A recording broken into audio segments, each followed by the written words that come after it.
The Sesh Podcast, episode 185, take one.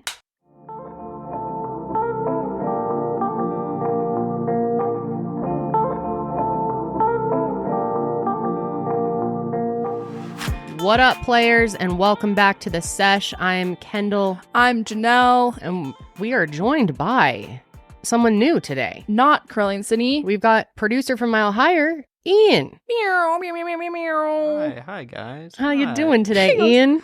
I'm happy to be here. Woo. We spent some time cheering each other up. Yes. We did. The vibes are a little low, I'm not going to lie. The vibes are... There's something all right.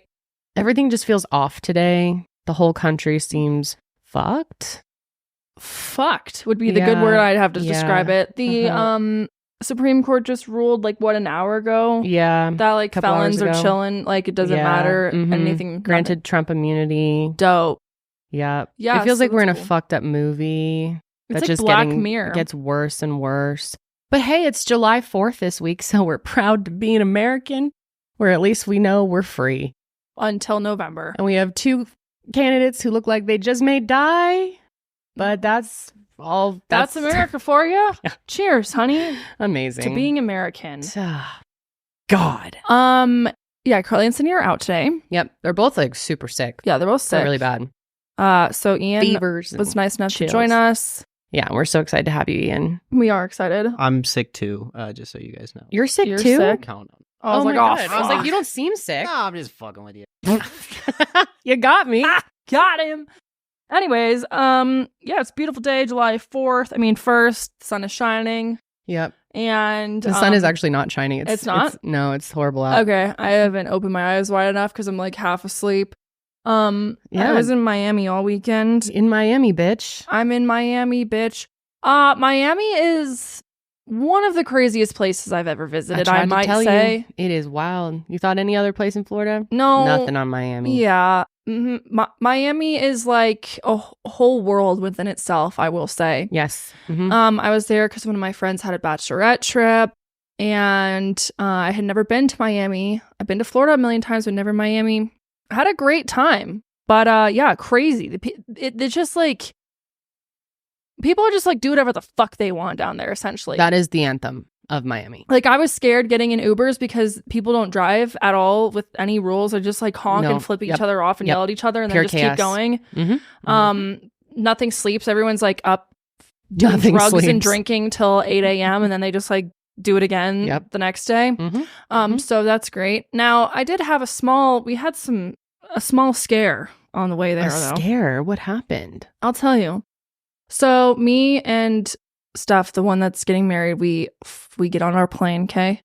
And we're chilling, and we're all staying in an Airbnb, some house. And a bunch of her friends are from the East Coast, so they got there before us. So they text her, and they're like, hey, what's the lady's name for the Airbnb? We need to talk to her. And she's like, why? And they're like, the Airbnb is just nothing like it is in the pictures. There's rat shit everywhere. Everything is broken. All the furniture is broken. All the tables are broken. Everything's broken. It's really small and there's rat shit everywhere. We're stepping in shit. And we're literally taxing. They're turn off your cell phones. And we're like, oh my God. So they literally well, anyways, have a nice flight. And that was, so we're on the plane okay, so are we homeless? What's going on? Luckily, we were able to last minute switch to a different house. So thank God for that. Wow, really? Yeah, I was I don't know what the fuck we're gonna do. And we were able to get texting on the flight, so she was texting them, but they weren't really telling her what was going on because they were trying not to get her stressed. And they kept texting me. They're get Steph drunk. I was like, okay, yeah. So I'm yes, flight attendant, we need 4 shots of vodka with some cranberry juice ASAP. I'm drink this. She's like, what do we do? So that was a little stressful. Yeah, last minute, I don't know how they were able to get us a different house. Wow. Thank God, because apparently the other one was gone to shit. Well, literally had shit in it. So thank God we were able to switch out. Also, the bugs in Miami. It is a swamp. Also, it was so hot. My butthole was sweating so bad. Sorry, Ian, I forgot your hair. He doesn't care. It's fine. It was so fucking hot, dude. There's so many. Yeah, there's so many bugs and mosquitoes. At one point, we're chilling in the kitchen at like 2 a.m. hanging out, and all of a sudden this roach comes crawling up Oh, yeah. in the kitchen, like on the cabinet. Yep. And so one of the chicks is just like killing it. It's like, and I never, like, you know how it was like, oh, they're a roach? Yeah. Like, as in roaches don't die. This bitch would not die. No, they don't. And my bedroom was right off the kitchen. And so I was terrified the whole night of a roach crawling on me. Also, one night, I was laying there like 3/4 asleep randomly, and something out of nowhere just like drops. My mouth was closed, thank God. Literally drops right on my lips. I immediately, out of reflexes, like go like this and like spring out of bed, and I'm like wiping my face. But it was definitely something that, You don't know what it was? No, I like looked around. I was freaked out, dude. It literally dropped right on my lips, I think from the ceiling. There was like these like fake plants on the ceiling. I don't know if something was living in there. I don't know what it was. Holy shit. But I was terrified to go back to bed that night. So Miami's just, It's so wild. it's crazy there. But it was a fun time. It is really fun. My dad grew up there, and they were like super poor and didn't have air conditioning, and they like lived with roaches. My dad was like, it just wouldn't bother me. They were like our pets. Ew. I know. I was showering. There was a roach in the shower. I was like watching it while I was shaving my leg, making sure it didn't come near me.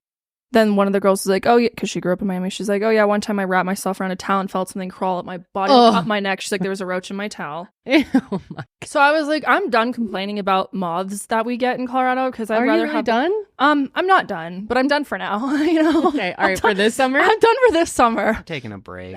Because I was like, fuck, dude, it was bug central. I give people props who live there. Okay. Yeah, it's crazy. But yeah, it was fun otherwise. You know, we had some dude cook us hibachi in the backyard. That was sick. That is awesome. I like that a great idea. time. I had a very fun time. I love hibachi. And I like that you guys didn't do like the clubs and the craziness, because I mean it is super fun, but it's kind of like more, you know, bonding experience to just really spend quality time where it's not too loud. And Yeah, well, we went to a pool club during the day, and it was loud as balls there. yeah. And then we went home. My friend, she is a Taurus, much like you and the other Tauruses that I know in my life. They like to be at home. That's right. And so we're all like, let's You go don't out, ever let's go need out. to It's your leave. batch. She's like, no, let's not go out. And I'm like, all right, you're the boss. All hail. We'll do whatever you want. So we went to the pool club. We had the hibachi guy come and cook. That was fun. And the next day we went on a boat, which was fun. You was on a boat. Had a like a pontoon boat. So that was really fun. And then we went to some Asian food restaurant. And this dude named John Wall was there. Apparently he's a famous basketball player. John Wall? Means nothing to me. Do you know John Wall? No. No. I wish, I pay attention to basketball during the finals every time. Same. And when the Nuggets are gone, I'm like, wow. Yeah. All right. Yeah. I don't know literally anything about basketball, including the Nuggets. But But you gotta anyways, meet John Wall. How yeah, cool. I didn't meet him, but I heard he was there.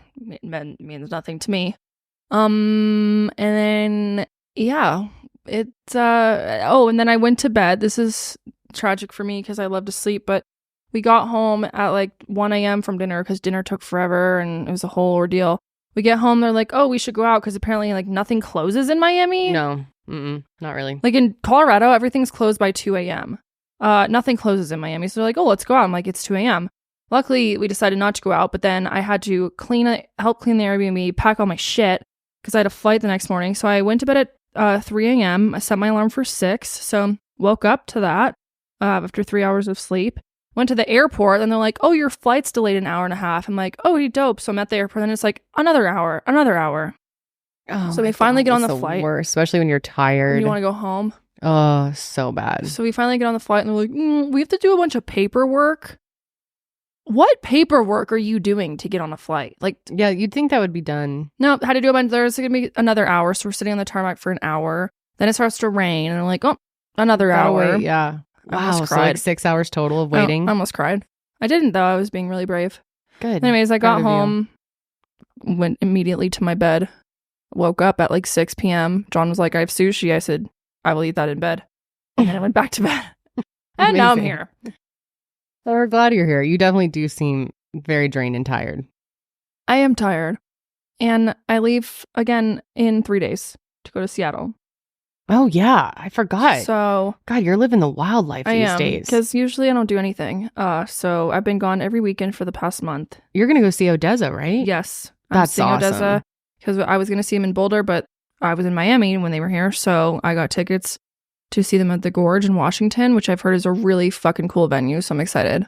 Nice. And I've never been to Seattle. So have you been to Seattle? Yeah, You it's like it? awesome. I've been twice. I love it.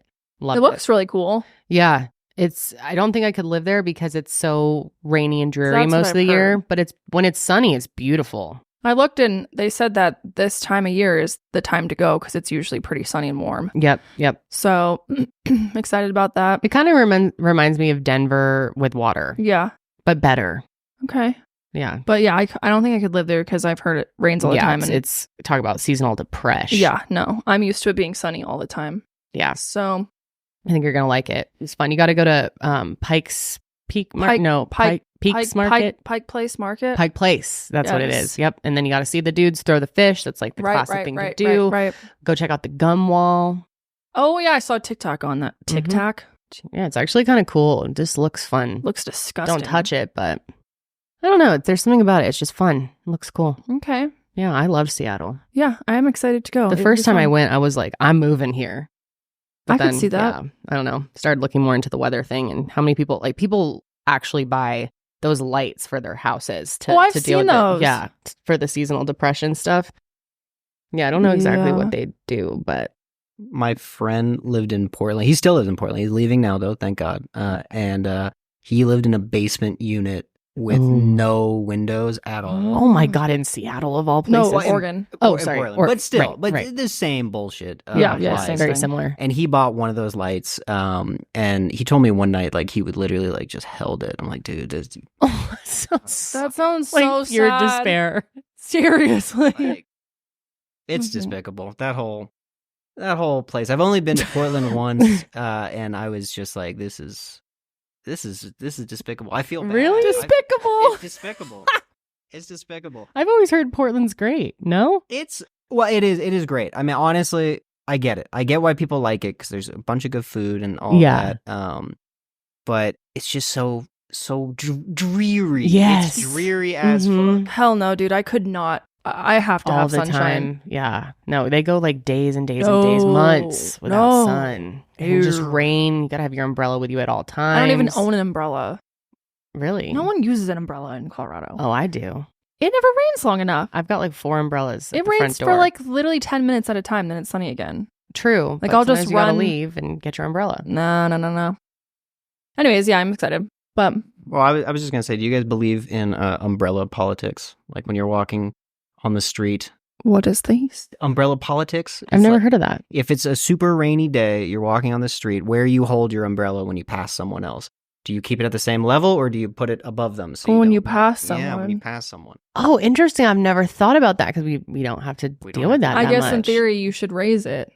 That's what you'd think, but we don't live in a polite society, and people like to nick you, like right there with. Oh, that's fucked up. That is telling you. fucked I'd up. be pissed. You could lose an eye. Totally, dude. It's You know, wild. it's just Umbrella politics. I've never heard of that. No, it must be a Seattle thing too. Yeah, Sure, let it's us big know out there. your political stance on that. Speaking of politics, No. this is now a political Just sounded like commentation. Biden. Should we talk about that? Yeah, hit Should we me. just get into that? Kendall's here to teach me because There's not much to teach. Dude, there's nothing to teach you. You didn't watch the debate because No. you were off on your bachelorette. I was off doing fun things, but I was obviously I had my phone and you were texting the Sesh group chat like everything's fucked. Y'all Yeah. watching this shit? And I was Yeah. like, oh God. I kind of wanted to touch on it today because I just feel like, I don't know. I feel like so many people are really discouraged and depressed, as you should be. So we're gonna make it worse for you. I don't know. Maybe people feel less alone if we speak about it. And to be honest, we used to talk about politics quite a bit. I've pulled back on that a lot just because, especially after I had my daughter, because talking about super controversial issues these days brings extreme people when you have a platform to your DMs, and it can get scary. Like people will send you threats. And so I normally try to stay away from controversial subjects because I've had bad things happen to me in the past that I don't even want to talk about. But I don't know. I feel like I should talk about it today. Let's go. Enlighten me. Ian, did you watch this there's shit? no enlightening. I played Elden Ring, and then Good call. yeah. But I did watch, some of the clips, some of the. I mean, I love the one where like you just kind of see like Joe Biden like reactivate, like he's like this, and he goes, Yeah. Yes, yeah. No. No, it was really fucking bad. Right? Like there are like no words to describe. It was horrendous. I couldn't even believe it was real. I felt like I was watching a fucked up SNL parody or something. Like it was just astonishing how horrific it actually was. Everyone who I've talked to said it was way worse than they thought. Yeah. I mean, I kind of tuned into all the different, it's just kind of going through the news commentary on the different channels, seeing whatever. And everyone just looked like, whoops. Yeah. Van Jones was like about to cry on CNN. I think he actually, there were tears. Great. Yeah. It was horrible. And we're fucked. I don't know what to say. Maybe we should start with just showing you some of the highlights. All right, hit me with some highlights. I could use a little depression. Actually, can we start with their conversation around golf? Because that actually happened during our debate. They talked about golf for like 2 minutes. What? Argued about who's better at golf. That's insane, dude. There's no fucking way. And you'd think the moderators would stop them, but they didn't. The moderators were terrible. But I mean, to their credit, though, there wasn't much to follow up on. Biden and Trump argue over age and golf swings during debate. Dope. Okay, let's tune in. Be prepared to Sweet. die. Perfect. Of them, as you know, we made it public. He took none. I'd like to see him take one, just one, a real easy one. Like go through the first 5 questions. He couldn't do it. But I took 2 cognitive tests. I took physical exams every year. And, we knock on wood wherever we may have wood, that I'm in very good health. I just won 2 club championships, not even senior, 2 regular club championships. To do that, you have to be quite smart, and you have to be able to hit the ball a long way. Quite smart. And I do it. He doesn't do it. He can't hit a ball 50 yards. He challenged me to a golf match. He can't hit a ball 50 yards. I think I'm in very good shape. I feel that I'm as in good a shape as I was 25, 30 years ago. Actually, I'm probably a little bit lighter, but I'm in as good a shape as I was years ago. I feel very good. I feel the same. But I was willing to take a cognitive test. And you know what? If I didn't do well, I aced him. Dr. Ronnie Jackson, who's a great guy when he was White House doctor. And then I took another one, a similar one. And one of them said they'd never seen anybody ace him. Thank you. President Biden? You can see he is 6'5" and only 223 pounds, or 235 pounds. You hear that? Well, you said 6'4", 200. Well, anyway, that's what anyway, just take a look at what he says he is and take a look at what he is. Look, I'd be happy to have a driving contest with him. I got my handicap, which when I was vice president, down to a 6. But by the way, I told you before, I'm happy to play golf if you carry your own bag. Think you can do it? That's the biggest lie. That he's a 6 handicap of all. I was an 8 handicap. Yeah. 8. But I have, how many? I've seen you swing. I know you swing. Let's not act like children. President Trump, we're going to 21 Let's not act like children. So yeah, that was like in a nutshell. Maybe let's type in worst moments of the debate. I'm scared. Is everyone scared? It reminds me of listening to, that movie Step Brothers, them fighting. That's like how it sounds. I don't think I've ever seen Step Brothers. Oh, I think I did once a long time ago. That's your brother's like favorite movie. I'm surprised you haven't yeah. seen it. One of the worst moments was when Biden said, God, he was like going on and on. He was extremely incoherent. You couldn't understand anything he was saying. And then at one point, he literally ended his sentence with, and we beat Medicare. We beat Medicare. What does that mean? No one knows. Okay, perfect. They didn't even shake hands in the beginning, which is like pretty much unheard of. Mm-hmm. Perfect. Okay. Do you support any legal limits on how late a woman should be able to terminate a pregnancy? I support Roe v. Wade. He can take the life of the baby in the 9th month and even after birth. That is simply not true. We are not for late-term abortion, period, with the COVID, with here it is. Dealing with everything we have to do with, look. We had the safest border in history. Oh, right after that is where he said we beat Medicare. There's never been anything like it. There's no data to support what he said. Once again, he's exaggerating. He's lying. And I'm going to continue to move until we get the total ban on the total initiative relative to what we're going to do with more border patrol. Your face. This is President Trump. I really don't know what he said at the end of that sentence. I don't think he knows what he said either. If a Republican did that, they'd go to jail. Thank you, President Trump. The only person at this stage is a convicted felon is the man I'm looking at right now. But he could be a convicted felon as soon as he gets out of office. He caused the inflation, and it's killing black families and Hispanic families. There was no inflation when I became president. You know why? The economy was flat on its back. 15% unemployment. He decimated the economy. The only existential threat to humanity is climate change. And he didn't do a damn thing about it. He wants to undo all that I've done. The Paris Accord was going to cost us $1 trillion. It was a ripoff of the United States. He never fired people. I've never seen him fire anybody. I did fire a lot. I fired Comey because he was no good. I fired a lot of the top people at the FBI, drained the swamp. They were no good. This guy hasn't fired anybody. He's the worst president in the history of our country. He's destroyed our country. Presidential historians, they've had meetings and they voted who's the worst president in American history. One through best to worst. They said he was the worst in all of American history. He will drive us into World War III, and we're closer to World War III than anybody can imagine. President Xi of China, Kim Jong-un of North Korea, all of these, Putin, they don't respect him, and he's going to drive us into World War III. You want to have a war, just let Putin go ahead and take Kyiv, make sure they move on, see what happens in Poland, Hungary, and other places along that border. Then you have a war. The only reason I'm here is he's so bad as a president that I'm going to make America Oh, great yeah, that's again. the only reason. Like, name me a single major country president who wouldn't trade places with the United States of America. Oh, and look at them. There's Jill helping Biden down. Oh, it's sad. I feel bad for Jill. It was extremely, extremely sad. Is just about it. It was How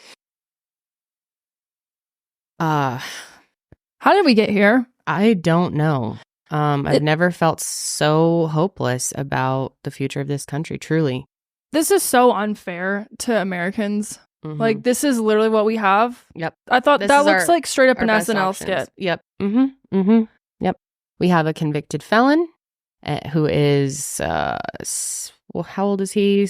They're both 70. 300 years old. Literally. Yeah, there's 4. I think Trump's 4 years younger. Trump's 78. I'll say he sounds about 10 years younger than Biden. Yeah, except for the fact that everything he's saying is bullshit. But no, totally. I mean, a lot of what he said was a complete lie, and the moderators didn't do anything. They need to start being like, I understand politicians stretch the truth, like every politician does that. But if people are just straight up completely saying bullshit, they need to stop them and be like, fact check, that's actually not correct. Yep. Because I mean, and Biden lied a couple of times. Of course too. he did. It was just, I shouldn't even laugh because it's just like I don't know what to say. I don't know what the fuck to say anymore. I truly think that Trump is going to win, a convicted felon, and that's where we're at. I don't think Biden is capable of running this country. I mean, my vote will be with him because it's for the Biden administration. My top issue is the Supreme Court. I'm extremely worried. I mean, we have 2, Clarence Thomas and one other are on the older side and could very easily step down, is a fucking or lunatic. Something could happen in the next 4 years. He could get another 2 guys in there, and then next 40 years we're fucked. I mean, it's just so bad. And then, we just had a ruling this morning that he's getting immunity, at least for now. Did you see Clarence Thomas? They were deciding on if people who have a restraining order should be able to have fucking guns. And he said, yup. He said, yeah, baby, hit him with the gun. Like, yeah. Someone who's a danger to someone in society. It's interesting because, now the conversation is we should bring someone else in. Biden should release his delegates and just step down. He's not going to. He's too stubborn. And also, who? Fucking who? We were talking about it earlier. I seriously think the only person in the world who has a chance of beating Trump is Michelle Obama. Michelle, get your fucking ass up and work. Seriously though, like, girl, we need you. You're the only hope. It's not going to happen, obviously. But yeah, people are throwing around all these other names: Gavin Newsom, Pete Buttigieg. I mean, no one has the notoriety. No one has. I mean, most of those people have shitty records as it is. But it's too late in the fucking game. This should have been done a long time ago. He should not have run again. I can't understand. So I just really, I just can't believe that. There should be this age is our country, limits. where we have two geriatric fucking dinosaurs who are trying to run this country. Mm-hmm. That is so sad. I know. That's what we get. This is what we get as Americans. This is our choice. Perfect. Thanks for that. Mm-hmm. A lot. You know, all I can say is I feel so helpless, and I'm sure most people do out there, helpless and hopeless, most people do out there.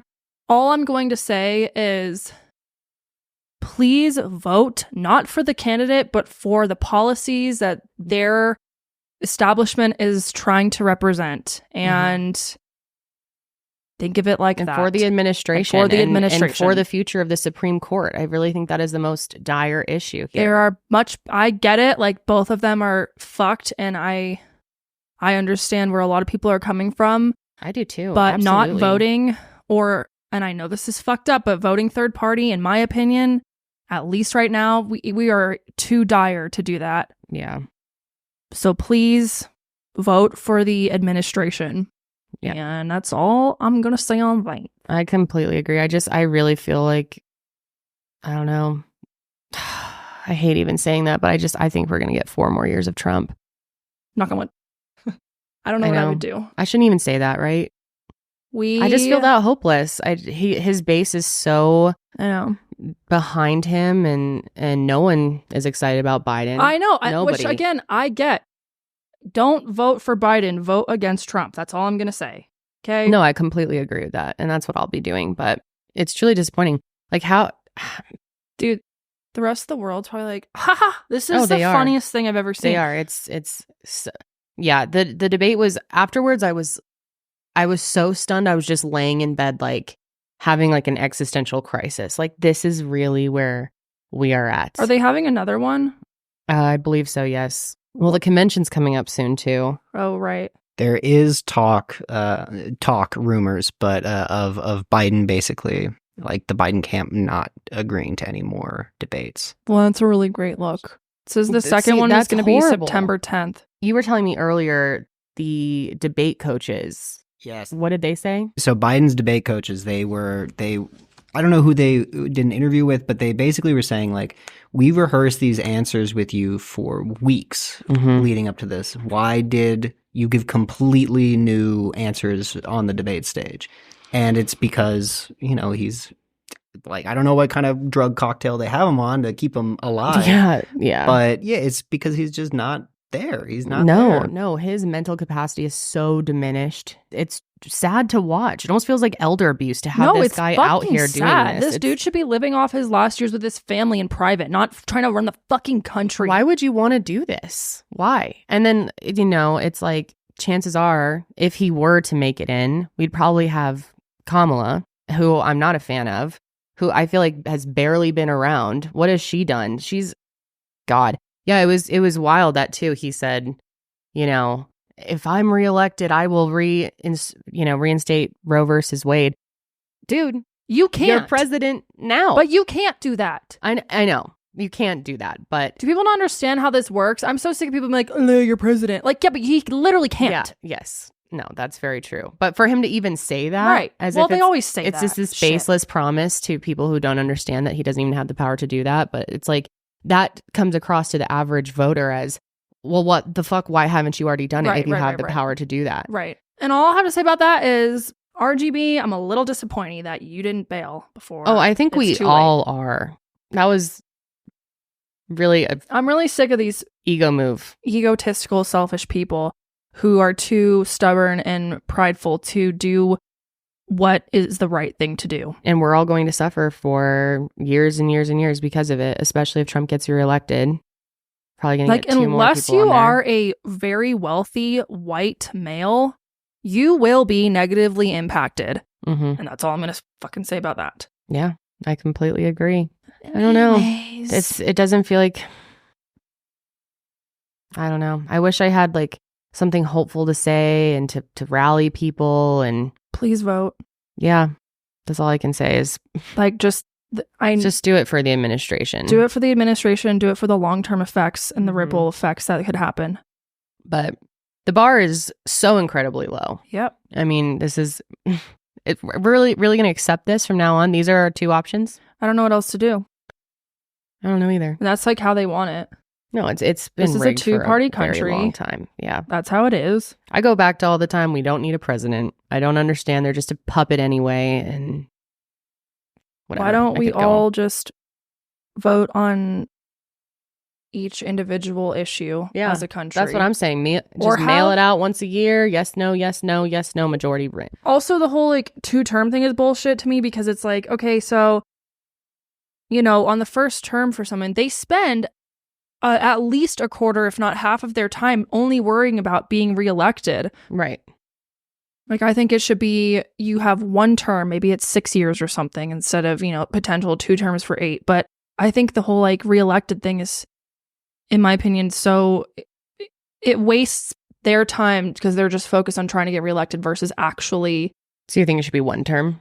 I've thought that. I don't know. No, I can totally for see sure. that too, I've thought that wouldn't be a bad idea. It was like, you're in here for this amount of time. That's it. But then the problem with that is if they aren't worried about being reelected, Then they don't. yeah, then they can go just Rogue. whatever the fuck they want. Right. I don't know. That's what we have to look forward to if Trump really does win, is he won't worry about being reelected. Unless they change the rules on that, since the Supreme Court. Like they literally do. They're like, oh yeah, he could essentially like commit a murder and it's all good. That's so scary. Yeah, I feel really sad. I've like just been in a funk the last few days since that debate. It was like incredibly eye-opening. I mean, we've all seen the clips. We've seen Biden is not looking well. And I'm sick of people being like, it's up to the young people. Why is it up to the young people? Why do we have, it's like, you're our only hope, young generation, to save America. It's like, great, cool. Yeah, and if that's the case, then get in younger people get who they're someone actually younger. excited about. Man, come on. Like, I know, my dad was like, I think our best bet, our best hope here is that not a lot of people watched this. I'm pretty sure it was estimated that 80,000 people were or 80 million people were tuning. Yeah, and not only that, it's going to trickle around the internet. Right. It's all over TikTok. It's all the worst moments of it. It was truly unbelievable. How many people tuned into the debate? 51 million. 51 million. Tuned in. That's not that many. That's just tuned in. I think that's actually lower than debates in the past, though.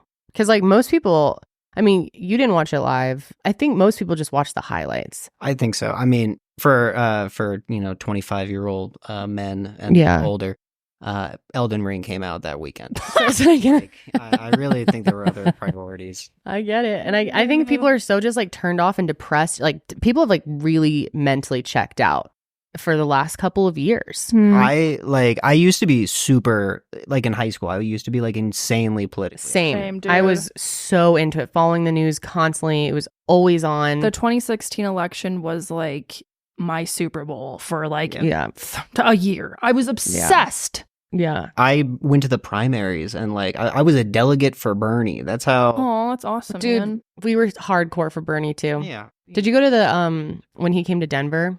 No, because I was already gone by the time he actually came around. Oh, right. You were in New York by then? Yeah, Josh and I went to that. It was crazy. We couldn't even get in. There were so many people there. Yeah, I still blame Donna Brazile for all that back then.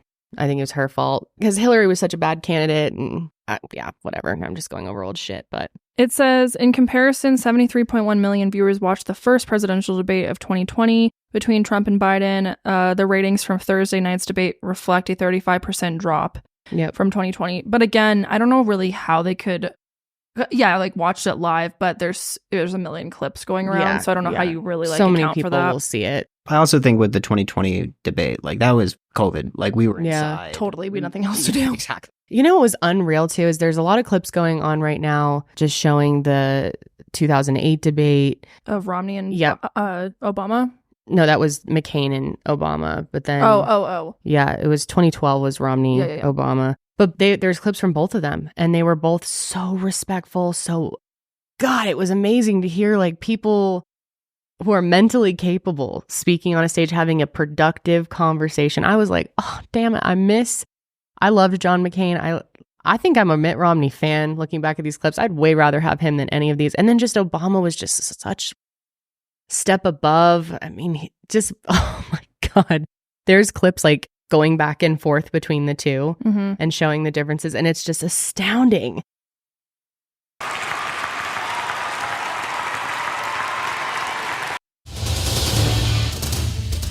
A middle-class tax cut to 95% of working Americans, those who are working two jobs because they are struggling to make ends meet. Senator McCain is right that we've got to stabilize housing prices. You have the morals of an alley cat. Give you a minute, sir. I didn't have sex with a porn star. Americans' workers are the best in the world. They are the fundamental aspect of America's economy. The stage is a convicted felon is the man I'm looking at right now. Because he indicted me because I was his opponent. I have, I've seen you swing. I know you swing. Hey, let's not act like children. President Trump, we're going to 21 Let's not act like children. You are a child. And congratulations to you, Mr. President, on your anniversary. I'm sure this was the most romantic place you could imagine, here with me. So I... 4-star general standing to your side was on your staff who said you said it, period. First, we've got to improve our education system. And we've made enormous progress drawing on ideas both from Democrats and Republicans. The total initiative relative to what we're going to do with more Border Patrol and more asylums. President Trump? I really don't know what he said at the end of that sentence. I don't think he knows what he said either. Look. That are already starting to show gains in some of the toughest to deal with schools. Now coming together on this issue. It's been a great thing. Thank you. President Biden? It's been a terrible thing. We really have become such a dumb fucking country. No, it's so embarrassing. I don't know where our future's headed. I mean, we were just talking about it too. Janelle was just saying, like, I don't know if I want to have kids, and I don't blame you, dude. Sometimes I have thoughts of maybe I shouldn't have another one because I worry about what things are going to be. I just worry about like all these generations. Same. So now what? She has to like pick up the pieces for this crap, and the way things are going, like, this makes me so sad. But the thought of like Holly, or if I had a kid, having less rights than I did that age literally makes me tear up thinking about it. It makes so depressing. I know. And that's already the case. The moment she was born, I mean, Roe v. Wade was overturned right before she was born. Yes, it was like a month before she was. Oh my God, I was so depressed this time. It was July of last year, right? Maybe June. Was it? Yeah. Okay, so yeah, it was like towards the end of my pregnancy, and dude, I remember all of July. I was like laying in bed, so depressed, just feeling hopeless. And I feel like that's part of the reason I've gotten pretty tuned out on politics for the most part. Like I'll read headlines and like see things here and there, but I never turn on mainstream media anymore. It's so depressing. It's just a fucking clown show. But yeah, it's like for my own mental health, I can't be up on every little thing anymore because it's like you feel so out of control. What do? You know? Yeah. I don't know. It's wild. I don't know. I really wish I had something like hopeful to say to people. The one thing I say that I think is very inspiring is when I was in high school, my parents have always, especially my mom, has always been very, very like politically involved and has always like driven the importance of being aware and educated, you know, to me. And so I felt like I had a pretty good grasp on things, but most of my friends, even in college, like had no fucking clue what was going on in politics. Yeah. And I'd say most of the youth. Yeah. Yeah. I will say that I think that's changed a lot. And I think that Gen Z is very much more aware and just, you know, of just human rights and just political, what's the word I'm looking for? Issues in general. And so I think that is somewhat hopeful. But I think they're more aware than ever of the joke that American politics is. Yes, I agree. That it's set up to fuck us. But I'm like, is that potential, you know, can we hopefully maybe, you know, years from now get some change, real change, because people have woken up of like how fucked and corrupt this is versus just us being like, all right, you know, going through the motions, blah, blah, blah. Gen Z seems to really be like, we're not putting up with the bullshit. And so, I don't know. I mean, I guess that's one. Yeah, that's thing that's, I think it's nice that I mean, you know, the Republicans have talked about wanting to change the voting age to 21 because it's clear like all these young people are like, ooh, they're they're all a bunch of left-wing crazies, and I'm like, well, that just means that they're more aware than, the average person. It's all because of the internet. Yeah. I really hope that in 4 years from now, no matter who we end up with, which I feel like either way, not great, right? I think we can all agree. Yeah. Terrible both ways. But that maybe in 4 years we can get someone that's like, we need like a fresh face who is more down the middle, who can represent more people. I think we're just so incredibly divisive, and it's either this or that. And I think the majority of people fall somewhere in between. That it sucks that we end up having to align with one candidate and have, it's like an all or nothing situation. It is. Where, me personally, I feel like I fall, I'm definitely more left leaning. I'm definitely consider myself a progressive, but there are a lot of issues that I am, more open to other opinions on. And and I think we need to listen to the other side more and more. But no one does that anymore. No, we're incapable. We're on two different, it's like fucking football at this point. It's two different teams, and it's just like, haha, you suck. Yeah. So yeah, I don't know where the fuck we're going. I think in 4 years, 58-year-old Hunter Biden will be elected president. Hell yeah. Hey, Hunter Biden. felons are good to go, bro. Exactly. Let's fucking go. Yeah, And, yep. Fleet Foxes will be the national anthem. Did you guys hear about that? No. The Fleet. This is amazing. This is the best. There was one of the sex workers he was with in a strip club. She was like, she was dancing on him in a private room, and he was smoking crack. Yeah. Old crack. And she said while he was smoking crack, he was playing Fleet Foxes off of his phone. What is that? Fleet Foxes is just like some real folky, like folk rock, basically. Brother. Slay. See, that's my president. That's my president for real. Go Hunter. Hunty B.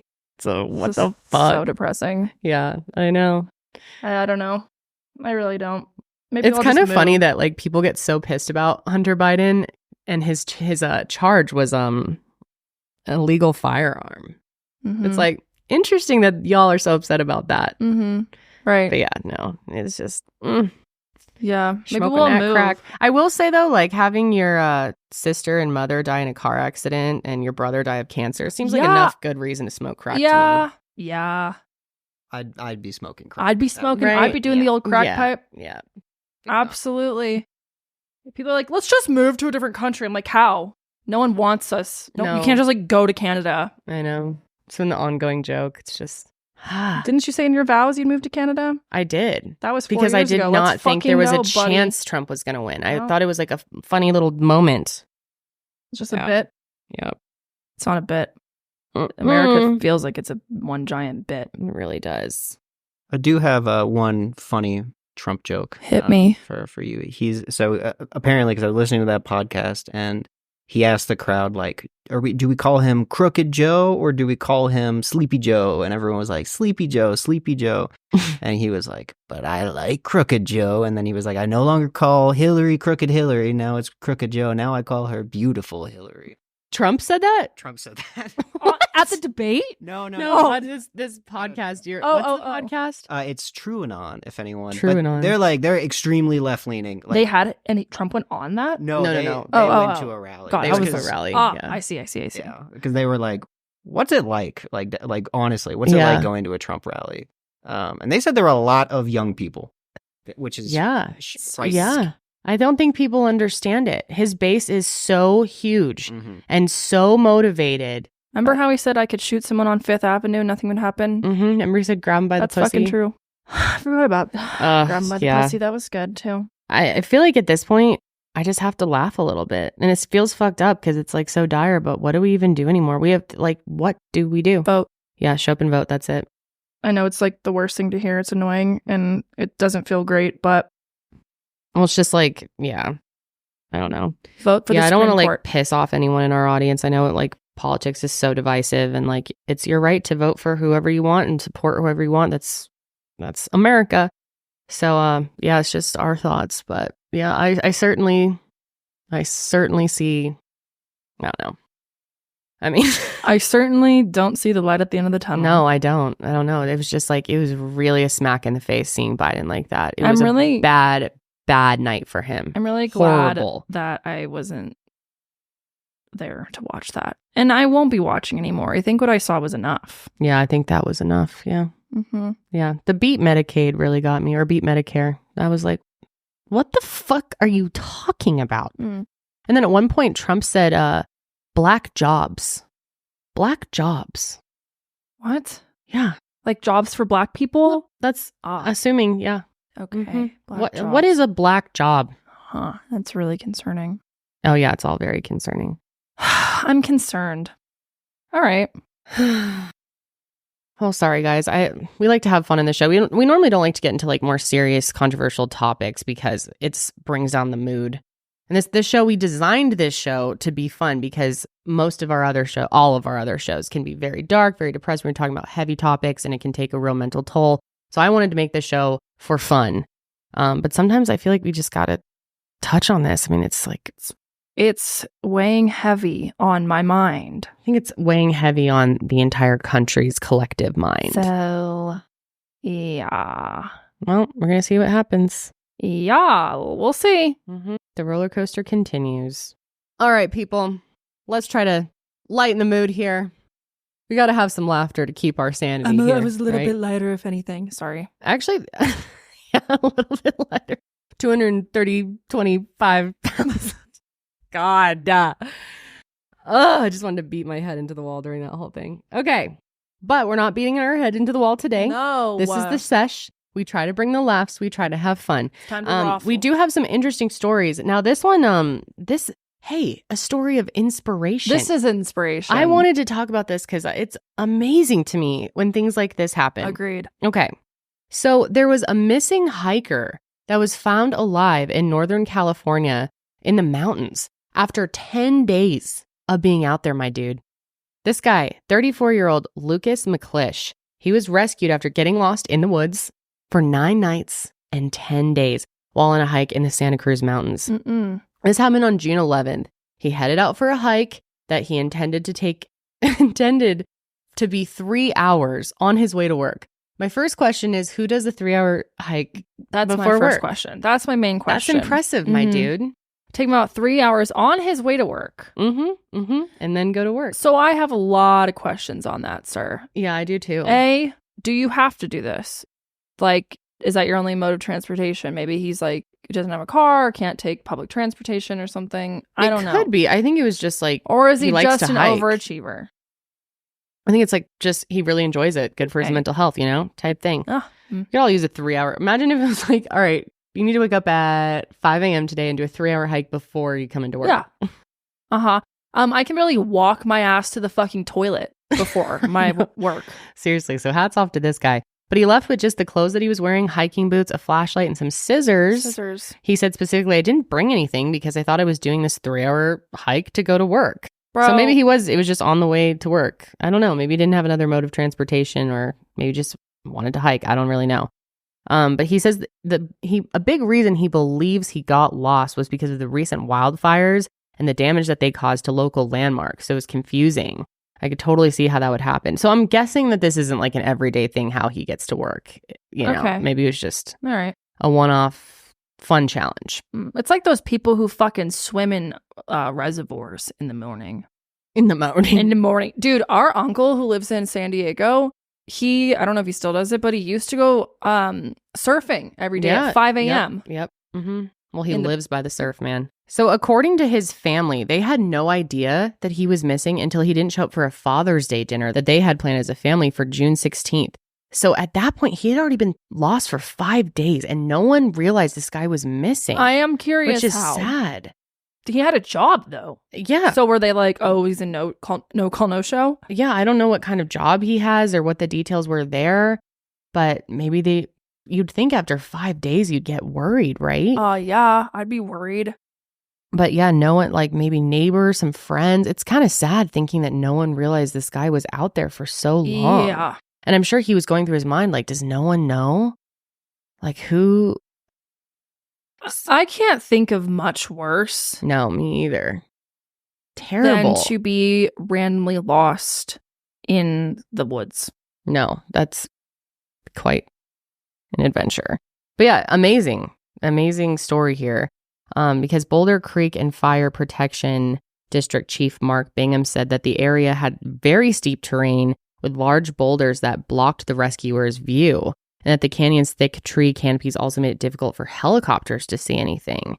But happy ending here. He was eventually found on Thursday the 20th thanks to a drone from the Santa Cruz Sheriff's Office. That's insane. I know. And even crazier is he didn't have any major injuries. He just said that he was a little tired and, well, probably pretty tired, but a little sore is what he said. Yeah. Pretty fucking impressive, Yeah. Lucas. Yeah. And this is interesting. He survived by drinking a gallon of water each day from his boot. I don't know. Collecting rainwater? Yeah, or something like that. From the river? Yeah, I don't know. Eating berries, and then he slept on a bed of wet leaves. I wonder if that helps. Well, probably like it's a little cushion. Right. Or like maybe it helps keep your body kind of hydrated too. You do absorb water from your body. That's why Right. you have to pee in the pool a lot.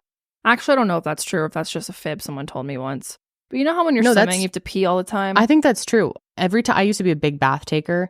Not much these days anymore. And I miss you my bath. pee But in your bath a lot. yeah, exactly. I'd have to just pee right in there. No, but it's true. Like if I would take a long bath before bed, like when I would lay in bed after, I'd be up to pee constantly after that. But yeah, he ended up losing 30 pounds in those 10 days. Yeah. And this was interesting too. He said he had a mountain lion that was following him, but it was cool. It kept its distance. And I think it was somebody watching over me. That's really sweet. And actually, I could see how, as long as said mountain lion wasn't starting to act out, I could see how that'd be slightly comforting to have like something else with you. You know what I mean? Following him. I really wonder if there is something spiritual going on. Maybe. Do you guys believe in things like that? I do. Like spirit? I try. I really try. You think maybe he was just scouting him out as a snack, possibly? Yeah, and then he was like, well, you lost 30 pounds. Yeah. He's like, nah. What's the use? I will say, there was one time I was in like a ghost town over by like the Twin Lakes. You know what I'm talking about? Like, way in the mountains. And there was a mountain lion that we saw just stalking a deer for like 30 minutes. And nothing happened. Interesting. Nothing happened, but it was interesting. Just thinking about it. Yeah. Just pondering like, am I hungry? That's insane. He said that the whole time he was craving a burrito bowl. I don't blame him. Burrito bowl. I love a good burrito bowl. Sounds good. Mm-hmm. Cafe Rio just started doing burrito bowls. Really? Yeah, they're so good. Cafe Rio's not my favorite. What? Well, they have no love vegetarian Cafe Rio. options. Oh. They have no seafood, no nothing. I see. Very They rude. had really good elote, like this I Mexican like corn. elote. Oh my God, I got it last night. Was it Holly, good? I had to tell her it was corn mac and cheese. It's so weird. I don't know where she got this from, but she calls corn baco. So I was like, baco. I'm like, it's Baco? baco and cheese. Maybe she thinks like taco was Maybe. I Fast. don't know. Corn is baco. baco. Hell yeah, baco. But yeah, homie Lucas says that he thinks he's done enough hiking for the year. So that's probably a smart decision. Yeah. But I love hearing stories of survival like this. It's truly amazing what humans are capable of. Dude, He sounds like a tough guy mentally. Yeah. Yes. 10 days out there. Think of all the just thinking. That's what would Think I of would all lose the- my mind. think of all in the thinking. silence, you know? What do you even You do? would, because you never are in silence. No, I could never deal with that. 10 days alone with my thoughts. I'd be fucked. Yeah, a canine tracked his ass down. Mm-hmm. Yep. That's insane. Well, it was the drone, but then, but then the canine. the doggy. Yeah, pretty cool. No major injuries. The dude's fine. Will say the dude looks a little older than being in his 30s.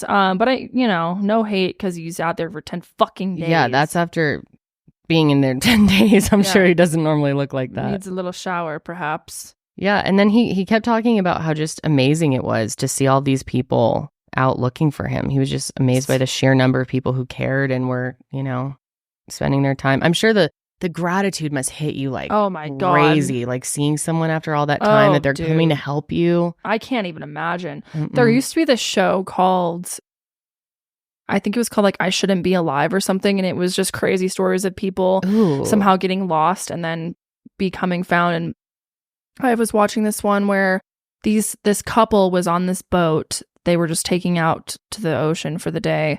And something happened. They got caught in a storm, boat sinks or whatever, and they're sitting in the middle of the fucking ocean for like 4 days with a life vest, and that's it. In the ocean, bobbing up and down.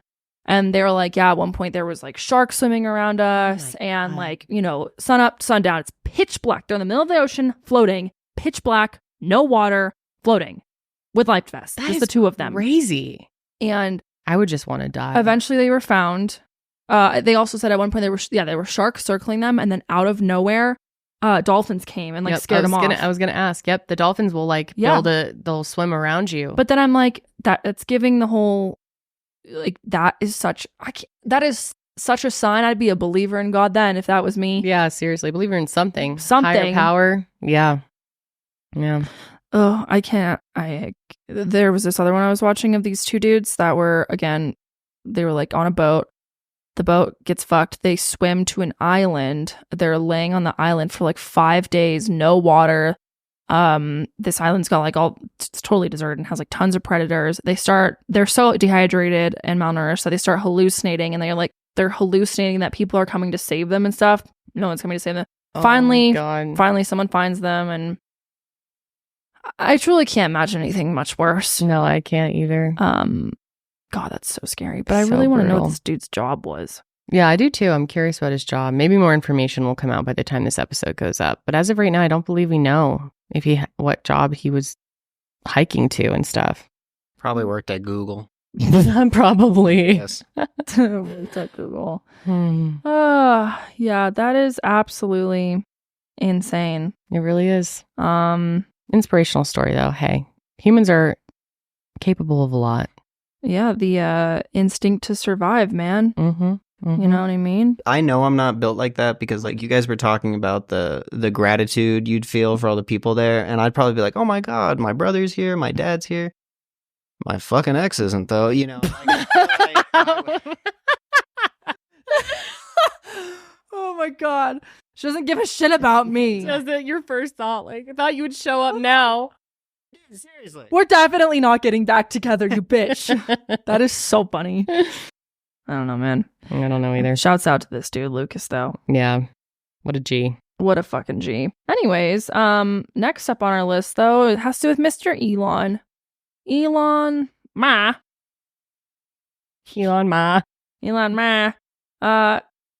Y'all seen any Cybertrucks? They're becoming quite popular. There's a guy near our office who drives one. I follow his ass to work all the time. I'm pretty sure he lives in my neighborhood. One time I literally followed him from the intersection right outside my neighborhood all the way to the office. Yes, that's the intersection we saw him at. Yeah, and then we followed him all the way to work. We sound really creepy right now, but I just happened they're so to eye-catching. I've seen quite a bit of these fucking things. They are so ugly. They're so ugly, dude. Oh my God. Also, it's like painful. It makes you want to cry. It's horrible. The inside of them is so ugly. I haven't seen the inside. They're not that impressive. I came across some dude doing a TikTok or doing a tour on TikTok. Not that impressive. I don't see the appeal, truly. Oh, it's like a spaceship in there. Not really, though. It's like one screen. It just looks very boring. Anyways. I see what you mean. Yeah. But they're becoming quite popular. It's kind of like got the minimalist going on. Yeah. The Cybertruck was announced in 2019 with an original launch date of 2020. And this is actually Elon's personal favorite. Did you say 2020? 2021? Sorry. I told you guys I'm only 50% here. Original launch date of 2021. So they've only been out for a few years, but they're really literally said 2020. 2021. But they're Elon's favorite of all of his cars that he's ever made.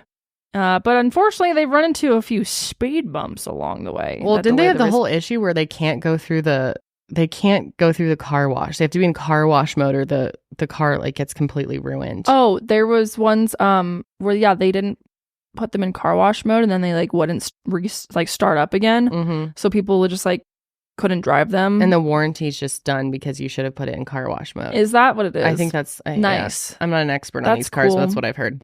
Well, anyways, obviously they had issues, so they weren't shipped out until November 2023. So they're very new, but they're becoming quite popular. I keep seeing them on the road. They start at $57,000 for the basic rear-wheel drive, but go up to $96,000 for the Cyber Beast model. Cyber Beast? Cyber Beast. If you're in the market for one, too bad, because you can't get your hands on one until 2025. So just heads up. That's not that far off. We're already halfway through 24. Yeah. Oh, shit. It's closer to Christmas than it is not. That's how I always keep track of the years, how close we are to Christmas. I'm with you on that. Yeah. Anyways, it's been less than a year though, and Tesla has had 4 recalls. The latest one had over 11,000 Cybertrucks recalled over a windshield wiper issue. Now, back in April, Tesla recalled almost 4,000 Cybertrucks after an unapproved lubricant, fucking slay, used on the accelerator pad caused it to slip off and get stuck in some of the trim above the pedal. As you can see in this picture here. Oh, God. So that's terrifying. Now, this dude, specifically his, we don't really know what his name is, but on Twitter, it's Cobra. Or Beef Freshwa. Beef Freshwa. Yeah, well, he only had his truck for about 4 hours. Before it was gone, he waited 5 years to own his Cybertruck. He goes, waited 5 years and drove for 4 hours. Need Tesla to take some responsibility. We have reviewed logs, and due to the terrain, the accelerator may or may not disengage when the brake is depressed. As far as the back tires locking up, are reviewing. I don't know what that fuck he's talking about there. Locking up are reviewing. I think that's what Tesla had said. Okay. Yeah, waited 5 years to drive it for 4 hours, which was fucking hilarious. The car reportedly traveled 800 feet before it slammed into a neighbor's car, coming to rest on the stairs at the back of the home. So okay, there's actually a video of this. Yeah. Let's go ahead and watch that.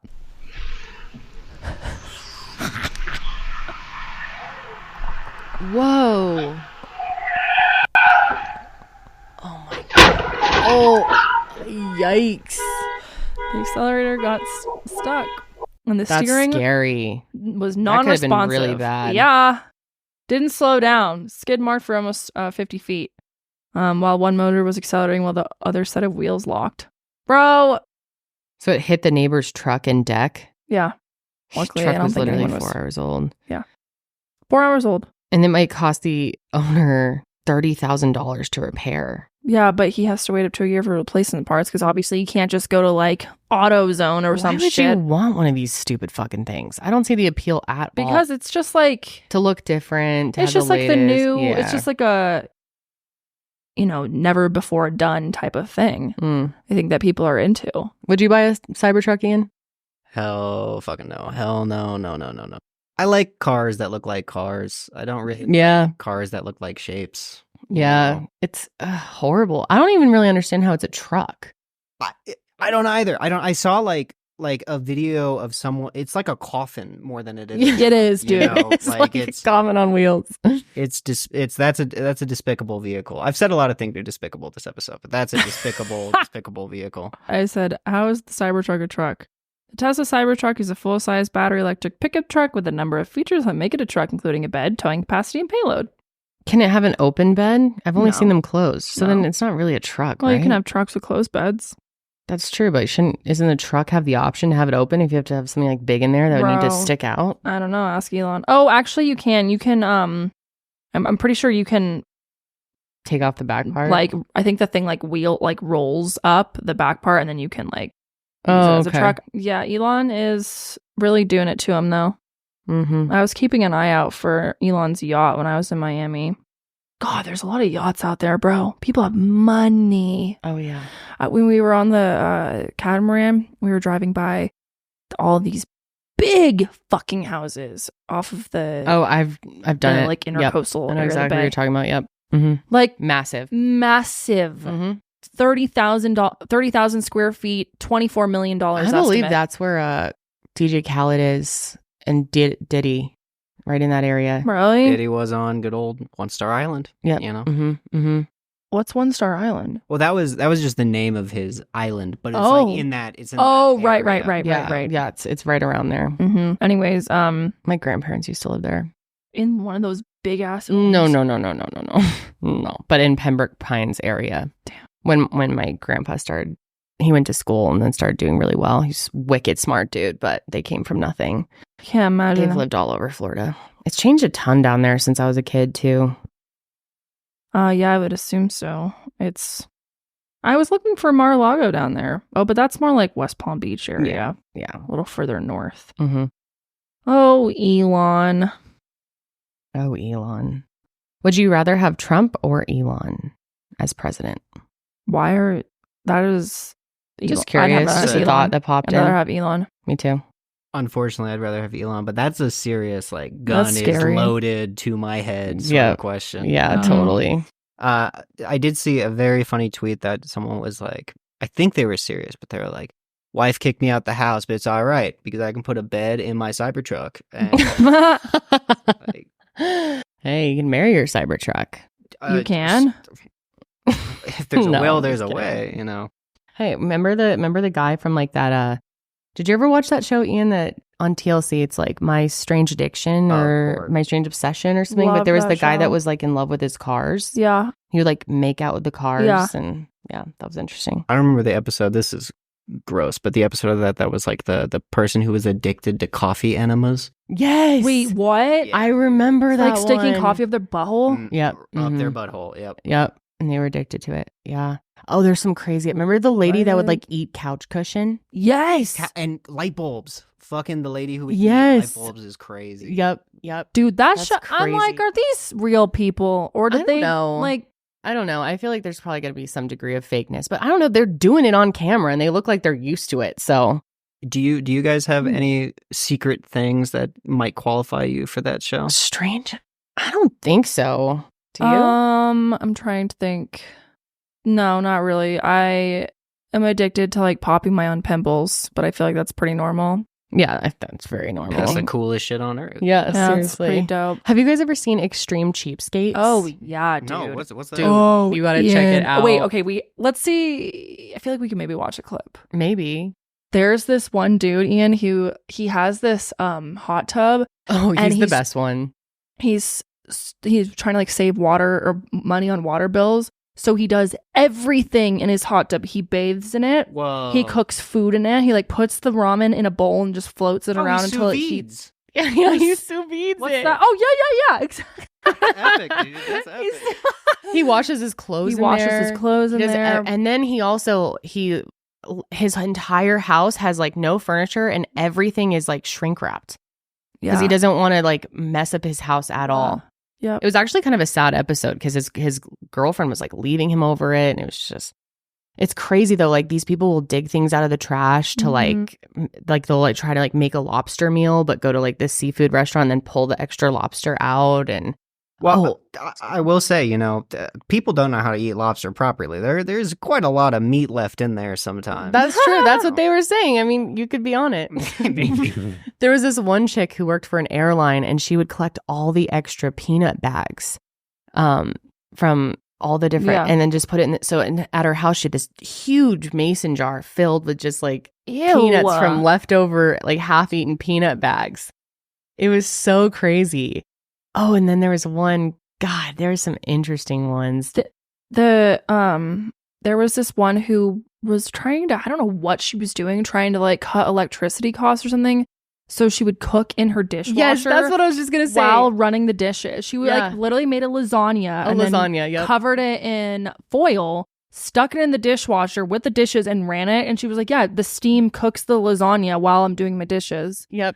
And then she had her family over to eat and the they were lasagna. like, "The fuck." And they were all watching TV. And during the commercial break, she would unplug the TV and turn off all the lights, and they have to sit in the dark She until the would go to the commercials. breaker and cut the power of her house and be Yeah. like, they're all like sitting in the dark, like, okay, we're just waiting. And then she'd be like, all right, the show's back, and then would turn it back. Dude, you should check it out. There's like 3 seasons. It's crazy. Unfortunately, I am like kind of inspired by these people.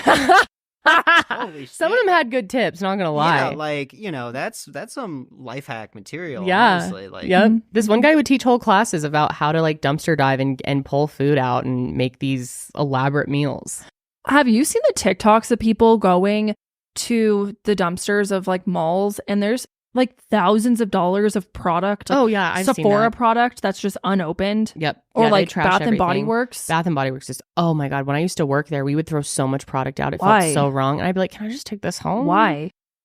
Just because they don't. Yeah, I guess they just don't want it. They don't want to donate it and like lessen the value and. But why not just hold on to it till it sells? That's what I don't. Because it's like out of season or it's expired or whatever. And they wouldn't give it to you guys? No. Nope. That's insane. Yeah, and then they'd want us to like smash the candles and stuff so that people couldn't dumpster dive and take it. So they'll, like, and at Ulta they do that too, or Ulta or Sephora, it's like or maybe both. To go dumpster diving. They'll like smash up the products too, and there'll be brand new things that if they were returned, that's especially what it is. When people return things, but it could have been tampered with. So that I get. True. But yeah, they make you just even if it hadn't been used though, they'll smash up a powder and throw it in, and it's crazy. Crazy. Oh wow. Oh, never mind. I thought there was an Extreme Cheapskates Where Are They Now edition. Oh, I'd have to check that out. Probably rich as fuck. Yeah. Saved up. Yeah. Seriously. Mm-hmm. Yeah, pretty crazy. I don't know, man. But yeah, back to your question. I'd rather have Elon. Okay. Thanks for asking that. I would rather have Elon too, as much as it pains me to say. He would be so fucking annoying though. Mm-hmm. Because he just, so does Trump. I was going to say he loves himself so much. You know who I really like is Mark Cuban. I love him. I do too. He's a cool dude. Remember he was talking about running at some point? He ain't fucking running. No. I feel like if you're that rich, like... And I like Mark Cuban too. You know, I think I was telling you guys about his pharmaceutical like thing where he sells. Oh yeah, he sells medicine and like prescriptions at cost. Yeah, value, which is just like that's what you should do when you're insanely wealthy. Yep, no, he's so cool. He's epic. But if I were that wealthy, I also would be like, why the fuck am I getting into politics? Why am I doing that? Exactly. I don't know why anyone would want to be president or involved. I can't think of anything much worse than being president. No, because no matter what you do, everyone hates you. Yep. And why would you want to spend the last few years of your life being president? That's why people who are in the last few years of their life shouldn't be allowed to be president. Yep, that should be a rule. There should be age limits. And I think we need to lower the age to run too. Because what is it, 45? 35. Oh, it's 35? Mm-hmm. Oh, I guess that's... I don't know why I thought it was 45. President. 35. 35. All right, that's not too bad. Maybe, yeah. I think 35 is a good age. That is. But if we have... I think we need a cap off. But the thing is anyone who runs at 35 will never win. Because, again, we all know that the way that politics get into office is by money and these, like, massive donors. Mm-hmm. And these massive donors aren't going to, elect some random 35-year-old dude or woman. No. Wouldn't that be cool, though? To have, like, two 40 sweet 40 to 50-year-old running. Fucking awesome. Yeah, watching the Romney-Obama debate was so, like, refreshing, They just, like, were so with it. We didn't know how mentally. Good we had it. No, we certainly did not. God. Well, like, and even back in the day, I remember watching, like, The Daily Show and The Colbert Report. Yeah. And, like, they would talk shit still. They'd be like, oh, my God, Romney's so stupid, da-da-da-da-da. Yeah. But he's not, like... seeing the light and walking away. Yeah. Yeah. It's not like dangerous. Right. It was like goofy shit. Like, oh yeah, all the great Bushisms, all the moments from, now it's just like, oh, I miss those days, man. Dude, Bush was like funny, but not scary. Yeah. Well, I guess at some points, but. Yeah. Do you guys remember what it felt like to be a child in the summer? The magic of just being outside, enjoying the sunshine. The other day, I was out in the front yard with my daughter, and she was really checking out the grass. It was almost like it was the first time she really noticed it. She was feeling it. She was kind of doing snow angels in it. And it just brought back all these memories of summers in my childhood. So if you've got kids at home, getting them outside and off the screens is absolutely crucial. And KiwiCo can make that so much easier for you with their Summer Adventure Series. Kids from 2 years old to teens can receive 6 hands-on science and art project kits over 6 weeks with enriching content and fun activities to accompany each project. KiwiCo has something for everyone and offers different topics for each age, whether your child wants to explore space or learn about dinosaurs. And KiwiCo has some great products as well. I really wanted to highlight their water table. It's so much fun. Holly has gotten endless enjoyment from this thing, I'm telling you. It has this like acrylic board in the middle where you can set up all these different spinners and tunnels and little ramps for the water to go down. And it also comes with these water washable crayons that they can can draw on the acrylic board and it just washes right off. And it can also be transformed into a sand table. It's just awesome. I really had to recommend that. KiwiCo encourages kids to get outside, explore, and stay off their screens. Awesome projects from the Summer Adventure series like the Bottle Rocket Kit, where kids build an actual bottle rocket. You can choose your expedition with this summer camp alternative. The Summer Adventure series is a personalized experience, and they really make great quality products. And these are real engineering, science, and art projects for children. As a parent, it can be hard to find creative ways to keep your child busy and challenged, so KiwiCo does the legwork for you, so you can spend quality time tackling these projects together. They're convenient, they're personalized, and you can either receive all of your Summer Adventure crates at once or weekly for 6 weeks. So build the best summer ever with KiwiCo. Get 20% off your Summer Adventure series at kiwico.com/summersesh. That's 20% off your summer adventure at KiwiCo, spelled KIWICO.com/summersesh. Okay, well, on another note, I think we should get into some Am I the Asshole? I haven't done one of these with you guys in a long time, because last time you guys did Am I the Asshole, I was out of town. Yes, you were. I really missed doing it. Perfect. Let's go ahead. I want to hear Ian's take on some of these. Me too. If it's a man, he's the asshole. Ian, I love you. That's right. That's exactly what I want to hear. I share an apartment with my 2 roommates/close friends, Nikki and Leah. We all make around the same and split rent equally. Nikki and Leah need to go into work every day, and I mostly work from home, and I happen to be a pretty good cook. So we all agreed that instead of eating out or hiring a maid/cook, they would each pay me $5,000 a month for groceries, so a total of $10K, and I would not contribute towards the household grocery costs, but instead I would cook 2 to 3 meals daily for all of us, handling the kitchen cleanup, buying groceries, etc. This has worked well for... cool. Yeah, that's honestly, that sounds pretty nice. This has worked well for us for close to 2 years at this point. Now, sometimes in a month, there may be $1,000 to $3,000 left over from the $10K that Leah and Nikki have given me. So sometimes I get a good deal, sometimes we just eat less, etc. Wait, so she's getting $10K a month? Yeah. Towards groceries? To grocery shop, clean, cook. Wow. Yeah, all that. Clean and cook. Okay. Wow, what a sleigh. But sometimes there's like $1,000 to $3,000 left over each month. And instead of transferring this money back to them, I have been keeping a, quote, rainy day fund for the apartment to be used in case of emergencies. I may have screwed up by not telling them about this fund, but that is because Nikki and Leah have a tendency to not save and spend every coin they get. Plus, it's not like any of us make a large amount of money anyways. We all make like $35 to $40K a month.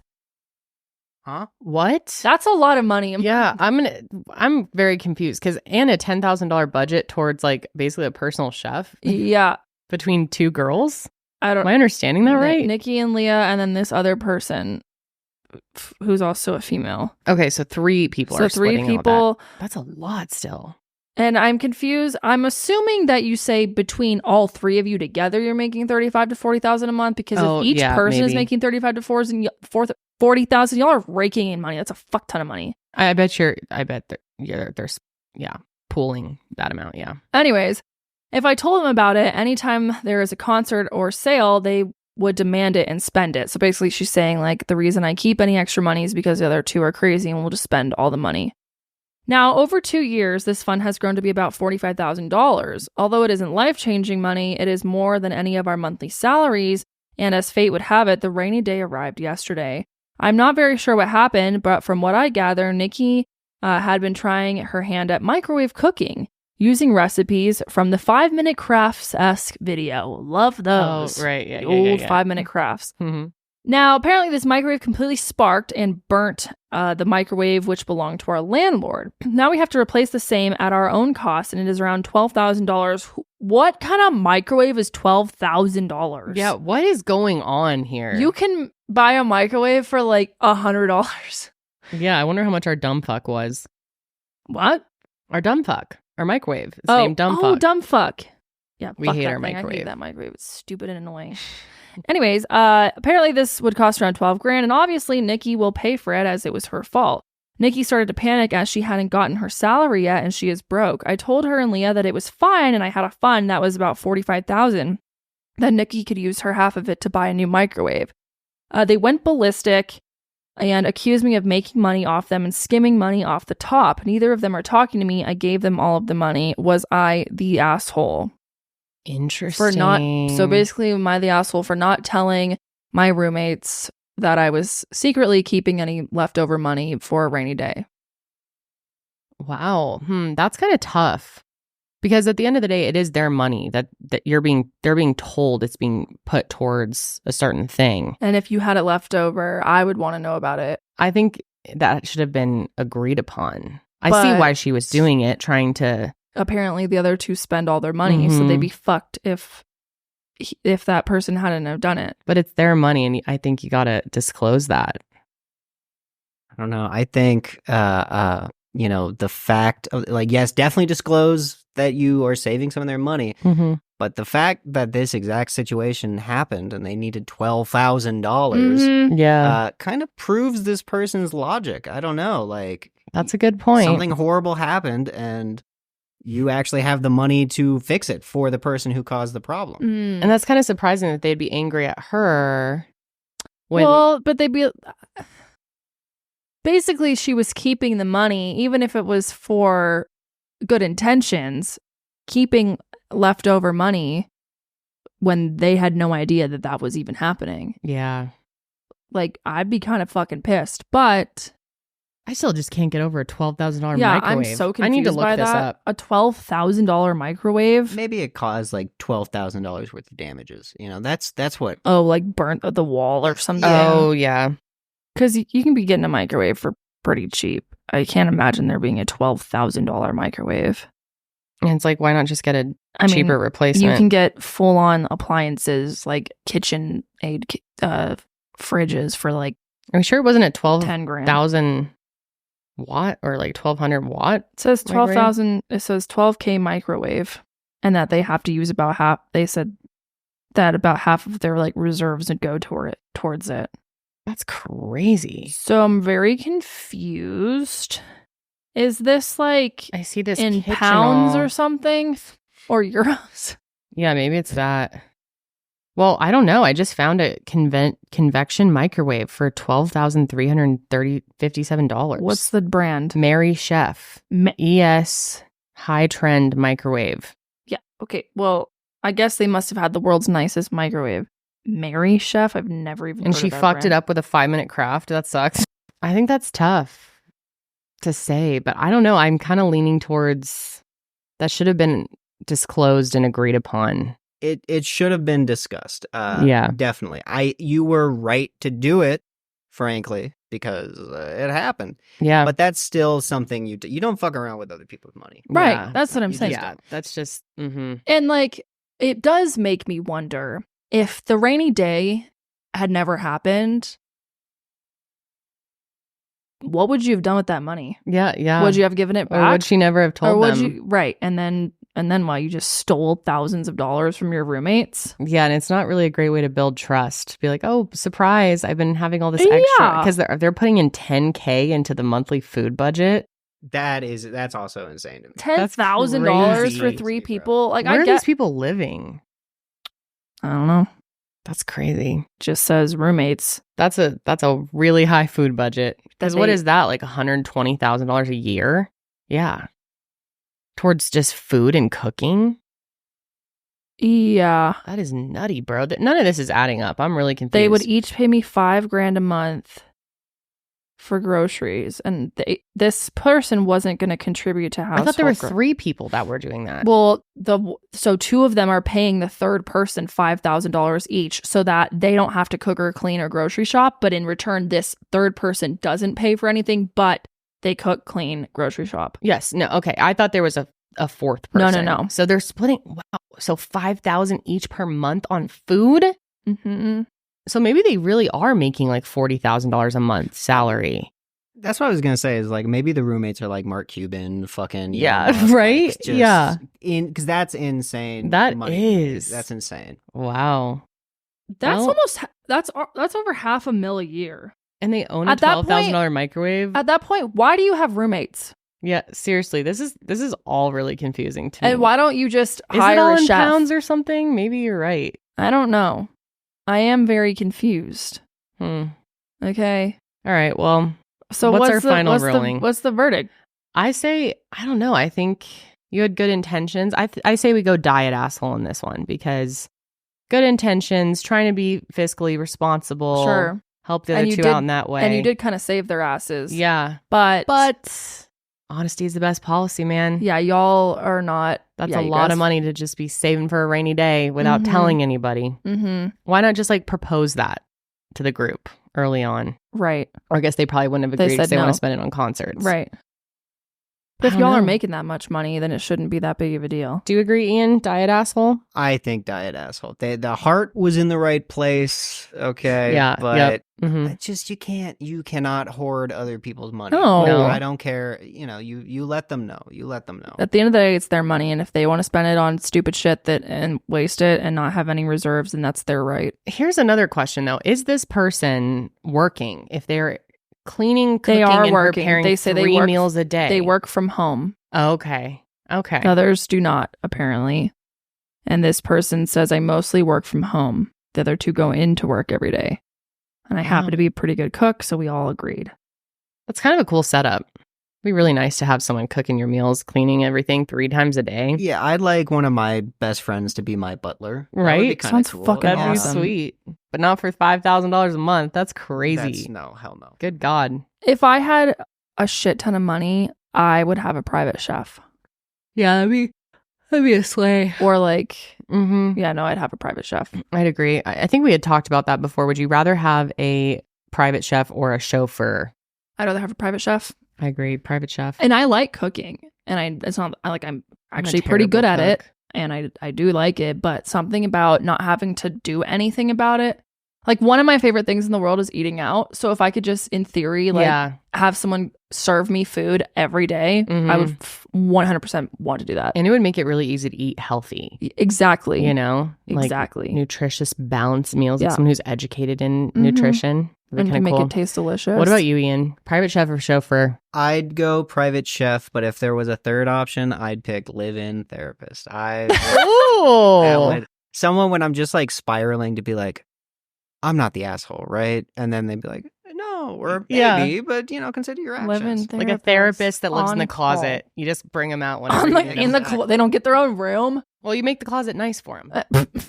Big therapist closet. Big closet therapist. That's a wouldn't good be one. bad. I like that. I could use one of those, like a pocket therapist. I've always said I wish I had my therapist who was like a miniature pocket version I could just keep in my pocket, and then when shit hits the fan, instead of making like a full ass appointment, just whip it out, ask them what the fuck's going on. Well, remember I used to tell you about, I was seeing a therapist for a while who helped me build a mental pocket therapist, like to come up with someone. To me, it was Whoopi Goldberg in my head, right? That you like could kind of talk to, and someone who you'd think you'd know what they would say or what they would, I don't know. Did that help? It's kind of, it did at the time, I haven't done that in a whole long time. I like that idea. Yeah. All right, we're going to rule it. Diet asshole. Thank you. This next one says, entitled sister is upset. I strategically seated her at my wedding to avoid capturing her breastfeeding moments on camera. Am I the asshole? Okay. I, 29-year-old female, just got married to my husband a week ago. My sister, 31-year-old female, has a 5-month-old baby, and both were at the wedding. I don't really like my sister's personality, and her partner broke up with her a few months ago, who alleged she was an exhibitionist. So, like, liking to show off her body. Having sex in public. Right. Okay. So she, like, enjoys breastfeeding in public? Is that what they're getting at? No, I think they just mean, like, that's just a side note. Alleged she was fucking in public. Okay. And our side of the family are starting to see why he left her. My sister would usually breastfeed open in public, and although I don't have a problem with breastfeeding your child, I do think I'm not really tolerant of how she does it. Most women in my community will breastfeed in public too, but will ensure that they move to a more private spot, not the bathroom, or bring nursing covers. And I don't think it's sexist at all because I see that as a courteous thing. Being as kind as I can about my sister, I think she likes to make a statement and challenge the status quo since she was a child. She's the type to flaunt about how she doesn't give a fuck what other thinks about her and how she acts in public. So yeah, she's got some issues of her own because I can't imagine someone being this angry at the world for no good reason. I mean, I think there's plenty of good reasons to be angry at the world, but that's just me. True. Moving on to my wedding. I had a videographer panning the camera in the center of the aisle as I walked down. which means guests would be in plain view. My sister doesn't carry bottles with her, and she would start nursing whenever the baby needs to eat. I didn't want this captured on camera and wanted to avoid the possibility of that happening because aesthetics. So I situated her in one of the middle rows to ensure that she is concealed either way. The rest of the family, including my cousins who were seated in the front. I also requested that the cameraman avoid taking pictures of guests in case she's openly breastfeeding during the reception as well. My bridesmaids on the wedding day managed to handle my sister, as later I got to know she threw a stink about feeling neglected and hardly any pictures captured with her baby. Apparently she's been nursing, maybe also to calm the baby down. Therefore, the camera guy hired requested her to step out of the frame several times. Not gonna lie, this made me want to tip him a little extra, haha. This has been a pattern of hers at several family events. She also has a 2-year-old daughter who is present too, and that's how we were able to discern this pattern from the past. And even some work events that she used to attend with her partner. All of us have made an effort in the past to communicate with her, but she gets argumentative, and I don't want to have to deal with her drama. So that's it? All right. That's it. Okay. I think aside from all this, you should have sat somewhere where if your baby starts crying, you can easily just step aside just for the fact of trying to be respectful for a ceremony. Doesn't even seem like crying was the issue though. It's the breastfeeding. I mean, I think that that's a little dramatic, and I wouldn't really give a shit. I wouldn't either. I think it should be totally normalized. It's feeding their child. Yeah, I guess I'm a little confused. I don't know. I think it's completely normal, but I guess it's fine to breastfeed your kid in public. That's not what I'm saying at all. I think it's a little weird that you're sitting in a spot where it seems like it'd be difficult to move if your kid starts crying again. I think that's just not very respectful. But if it's just the breastfeeding thing, I don't see why it's an issue. I think what really got me is she's the type to flaunt how she doesn't give a fuck about what others think about her and how she acts in public. Okay, to me, that's a good thing. But I could also see it as if you're trying to just do something just for the fact of being different and making a statement, is someone else's wedding the time to do that? I don't know. I don't think that really has anything to do with breastfeeding though. Yeah. When it comes to the breastfeeding issue, I'm just I don't know. I don't see any issue with it. I didn't want this captured on camera. Yeah, see, I guess this is just your own personal thing. I would never be concerned about someone being in my wedding photos breastfeeding. Here's I went on Reddit and was reading the comments. This is what Reddit says. They say if it was during the vows or other delicate moment, original post may have figured if she pulled out the boob, the baby would stop crying. If she stood up and runs out to exit, it's 30 seconds before the baby stops crying. So I could kind of see that. Yes. Another person says, a gentle, you're the asshole. It's perfectly okay to breastfeed in public, but the front row of your sister's wedding seems to be a stretch. You had a small baby at the wedding.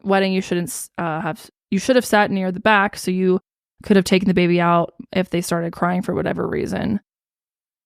I don't know. I feel I don't know. I just see it differently because I think the baby is part of your family as well. And your sister has every right to be in the front and witness your marriage. And why I just don't understand why it should be hidden. This is the reality. You have to feed babies through your breasts. I agree with that.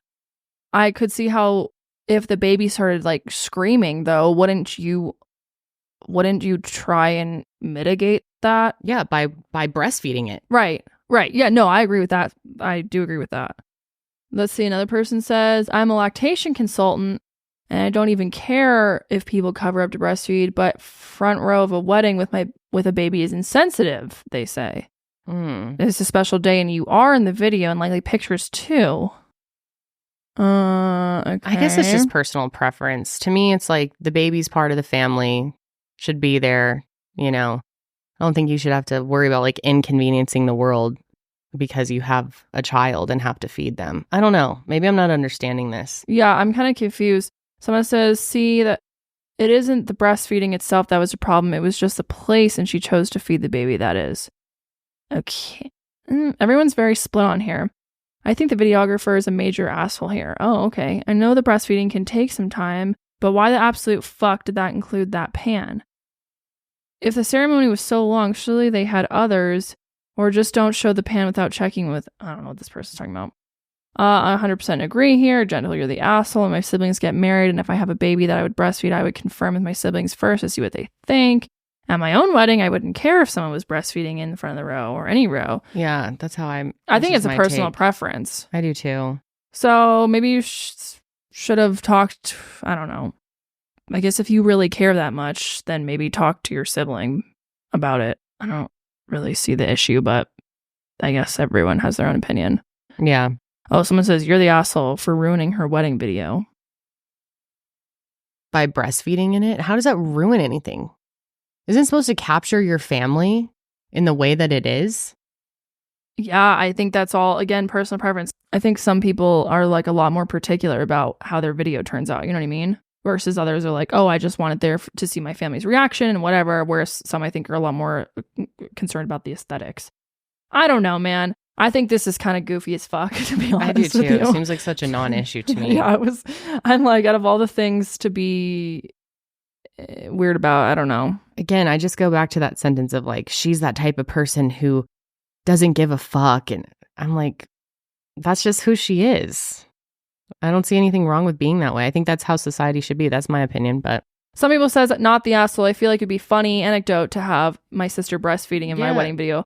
I think that's kind of how, if that was happening to me, I'd probably like laugh. I feel like that's like a funny moment. Yeah. But I can see how other people, you know, obviously are more picky about the seriousness and aesthetics of their wedding video. I don't know. I'd be pissed at the camera guy if he requested, well, it's probably going off of what you requested. That for her to step out of the frame several times because she's nursing. I think that's offensive. Would that person be annoyed, though, if in the wedding video was the clip of them with their boob out? Well, I mean, I doubt she... Like, I could see it being annoying if they were like, oh, I was breastfeeding, can you take that clip out? I'd be like, no, you're sitting there and you said you don't care. Well, and she doesn't care. Okay, well, if that's her issue. All right, well, if she doesn't care, then that's fine. I think the sister's upset that she was asked to step out. I'd be so offended. This baby and me are part of your family and I have to feed it. Yeah, no, I agree.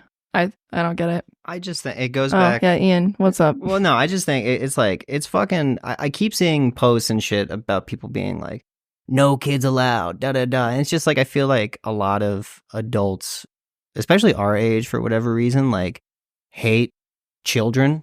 And yeah, no, it's true. Like, and I get it. It's annoying when a baby cries in a public setting, like whatever. But this kid, to me, I feel like is used to feeding whenever, totally, and wherever. And it's like, I don't know, it's a titty, bro. Like, it can let it out. Dude. That's where I'm at. No, I agree. I also think that if you want kids at your wedding, then you have to be fine if the kid acts like a kid at your wedding. Exactly. You know what I mean? Like, I personally said no kids at our wedding because we didn't have any like young kids in our family. I think I would feel differently if we had children in our family who were really important to me that I wanted to be there. The people that wanted to bring kids were people we hadn't seen in a long time, and I know that their kids were wild, so we said no on the kids at our wedding personally. But if I had a sister, especially, who had just had a baby 5 months ago, I wouldn't tell them they couldn't bring. But that's just me. I guess that's just it's personal preference, because I do understand you don't want the baby to cry. Like, I know I was super worried because Sydney wanted me to have Holly at her wedding, and I was very worried, like, what if she cries and like ruins the ceremony? What do you want me to do? But if you want a kid at your wedding, then you have to be prepared for the kid to be a kid at your wedding and to be fed. And if you don't want that, then just request that there's no kids at the wedding. Right. I guess. And that's your right too. I don't know. Whatever. Or have a conversation with your sister beforehand. Like, hey, I think, you have this thing where you like to breastfeed in public. Like, can you not do that during the wedding? Or can you like not do it when the videographer is near? Just have a conversation with your sister. Yes. It doesn't seem like they had a conversation. At least in this post, we're not hearing anything about that. No. We don't discuss this stuff versus just like secretly telling the photographer, like, make sure to tell her to step aside. Like, that's Yeah, it's dude. offensive. You're using someone else to tell your sister to Yeah, that's cringe as fuck. How awkward for the videographer. I know, seriously. Excuse me, ma'am. I don't want to see that shit. Sorry, You're ruining the my bride shot. asked no titties and you need to move. Yeah. Okay. No titties. What do you mean? Ian. Like Ian said, Just kind of it's a titty. It is. It shouldn't be made such a big deal. I think Okay, it's so archaic. Are you the asshole? I say yes. I say yes too. That's my call. You are the You agree? asshole. We all agree? I agree. All right, you're the asshole.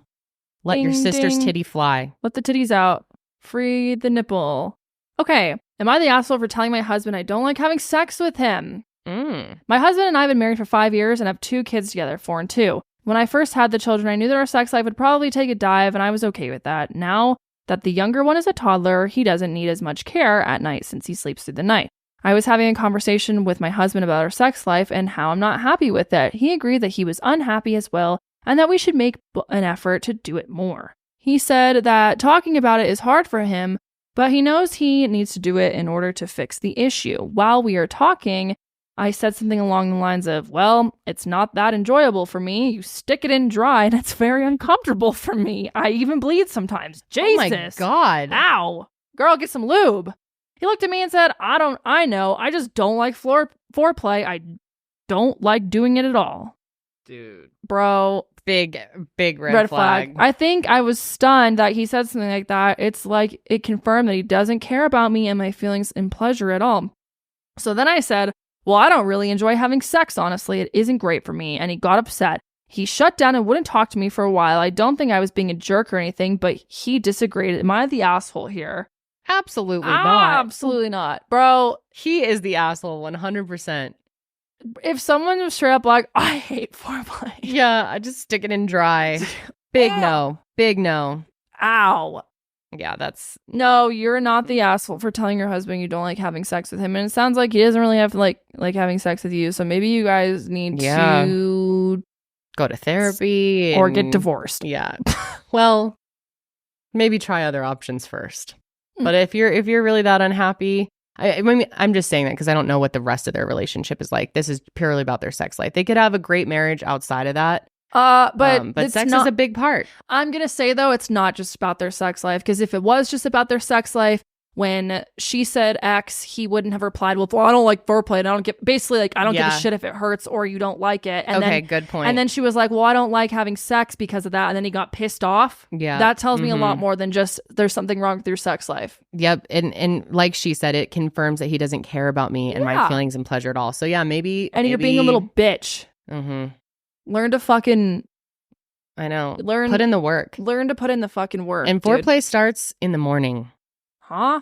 It's all day. You gotta you know what I mean? It's all the time. Oh, like how? Oh, okay, yeah, I see what you mean. You gotta put in the emotional and the flirting and stuff all day, leading up to it. You know? Sure. It sucks for her. Yeah, I feel bad for her. Dude, that guy sounds he like is the asshole. He's that was an easy one. Ian, you agree? Yeah, total fucking asshole. I mean, also just like, bro, like we're talking sex with a beautiful woman. What do you mean? You don't like foreplay? Yeah. Like, that's ridiculous. Lazy ass. Not to put my one friend on blast, I will not say your name, but he does not like eating out, you know? He doesn't like going down? He doesn't like going down. And I'm like, why not, dude? What the fuck are you talking about? And he's like, it's not erotic. Oh. And I'm like, okay. It's not erotic? I feel like that's extremely erotic. It's the most erotic. Yeah. What is he talking about? It pisses me off every time I hear it because I'm just like, how many times have you heard it? Every time we're on the phone and we're just talking about it, I'm like, I don't forget that you told me that. Oh my God. That's crazy. Men who don't go down are a bunch of fucking weenies. Dude, I agree. So I have to say about that. I agree. I might not be good at it, but I do it. It's about the effort. It's about the effort. Mm-hmm. And you want to know how you get better at things? You keep trying it, man. Practicing. Okay, practice makes fucking perfect around here. That's right. Loser. This is a lazy motherfucker. He's lazy and drop his ass. And he's the asshole. Well, I feel bad for her. God. Yes, he is and no, you are not the asshole for telling And your let's husband you also want to have sex. remember that sometimes she bleeds. Yeah, dude. Which actually is very common. And people just don't want to talk about it.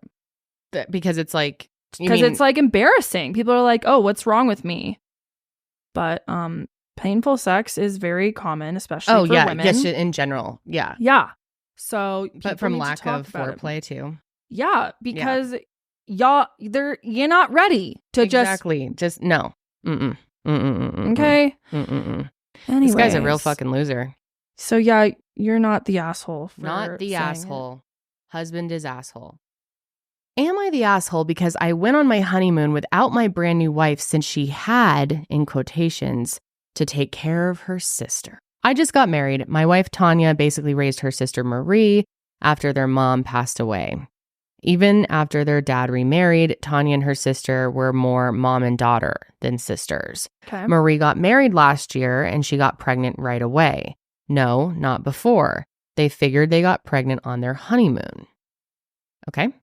Marie went into premature labor at our wedding reception. She gave birth to a tiny but healthy baby girl, and for some reason, Tanya decided that she needed to go take care of her. We were supposed to leave for our honeymoon 2 days after our wedding, but Tanya said that she just couldn't leave. She isn't a doctor or a nurse. Marie has a dad, stepmom, a husband, a mother, and a father-in-law. I don't understand why she had to go. But we had non-refundable tickets and insurance didn't cover. I have to stay and take care of my sister as part of the coverage. Plus, I had booked 2 weeks off for my wedding and honeymoon. So since I wasn't going to be home by myself doing nothing while my wife was in another city doing whatever, I went on the honeymoon by myself. I got a massive bed all to myself. I used all the resort credits that were for couples massages, romantic excursions, and special meals on deep sea fishing and a dune buggy tour of the island. I just got back and my wife is still with her sister, but she is upset that I went on our honeymoon by myself. Was I supposed to let the money go to waste? Was I supposed to sit at home playing Diablo while I waited for her to be done? We are fighting about it. My friends all agree that I would have been dumb to waste the money and my time off. Her friends think that I was a dick to go and enjoy myself while she was taking care of her sister and a new baby. I will add that there was no place for me to stay at Marie's house.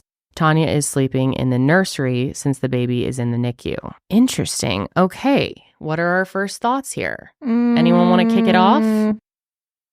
You're the asshole, bro. Like, like you're the I'm sorry, because listen, as you guys know, when I love somebody, I love too much. You do, Ian. And you do. It's led me to bad scenarios. Mm-hmm. However, if the woman of my dreams, oh my God, we just got married. Oh my, I'm so in love with you. Suddenly, you can't go on the honeymoon? That's fine. You got to take care of your sister whose baby is like in intensive care? That's fine. That's fine. I would happily stay home and play Diablo. Yeah. He said that. I'm like, is that a problem? He really did try to skate over the NICU element. That was just a little thing. Like, by the way, she was sleeping in the nursery because the baby was in the NICU. That's a big element to why she probably chose to stay and help. Yeah, dude. Like, I don't know. You get married to someone that's like, you're supposed to take all, like, it's a partnership for real. Yeah. And especially like as a man, I don't mean to be like as a man, but like as a man, like you give up certain things because you love this person. And if a honeymoon is one of it, like, yeah.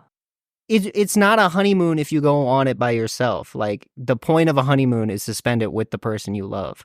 So to get rid of that element, like, you're stupid, bro. You're just fucking dumb. I'm sorry. Like, oh, damn. Yeah. Going fucking hard. See, I don't know how I feel about this because I don't like the idea of it just being wasted. That's lot of money. That's my thing is like, if he can't, it's one thing if she asked him to go with her to go take care of the baby and he was like, no, fuck you, I'm going on the honeymoon. But if he was just gonna be sitting at home and they couldn't get a refund and stuff, I'm kind of like, why not just go? I don't know. I don't see the problem with it. But like, what I do have a problem with is the way that he's not supporting her decision to stay and help her sister, especially when they have this like basically mother-daughter relationship. And I mean, she does have these other people here to support her, but maybe she wants specifically her sister. Maybe she's the best one to support her. So I definitely think he's being an asshole for that. But because he is totally belittling her. The way he's like, and insurance didn't cover, I had to stay home and take care of my sister. Like, he's being very condescending and rude. But at the same time, I don't think it's like a huge problem. Like, couldn't they just take another honeymoon together later when she can go? Versus it just, I don't like the idea of the hotel room just sitting there, no one using the flights. I don't know. That's tough. I totally see your point, Ian. Reddit, there's other, so this person is like now arguing in the comments with other people. Okay. They say, it's funny that he also said she isn't a doctor or a nurse. It doesn't fucking matter. It's about being surrounded by people who can support you during that time the best. Someone comments, so what did your wife want you to do? And did she share with you how she felt before you left? Based on your brief post, your wife is not the asshole for feeling like she had to stay for her sister. You're the asshole for going on an unrefundable trip alone, and you're both the asshole, or you're not the asshole for going on an unrefundable trip alone, and you're both the asshole for not understanding each other. You are not understanding that she felt that she had to stay, and her for not saying that there is nothing for you to do with your sister's situation and understanding that you went. And you better book another honeymoon, and hopefully there will be a trip for two. This person replies, she told me to go home 600 miles away. So she told you to go back to your house and not stay with her. So then, because she's sleeping in the nursery, so there's like nowhere for him to stay. Yeah, but in my opinion, what's the difference between him going home 600 miles away and him going on the vacation? I guess like that's where I'm at. It's the principle of it. Now someone says, you're the asshole for dismissing the way you are describing the situation and the total lack of empathy. Instead of being understanding about her emotions, about the whole situation, and giving some grace, you just had to run to Reddit. So the terminally online dorks will urge you to get a divorce. This person, the original poster says, we had our wedding in her hometown specifically so her sister could attend. My family and friends had to come from Colorado to Iowa for my wedding. I went out of my way to accommodate her family. Her sister told her to go on the honeymoon. Her sister told her? Apparently, according to the OOP.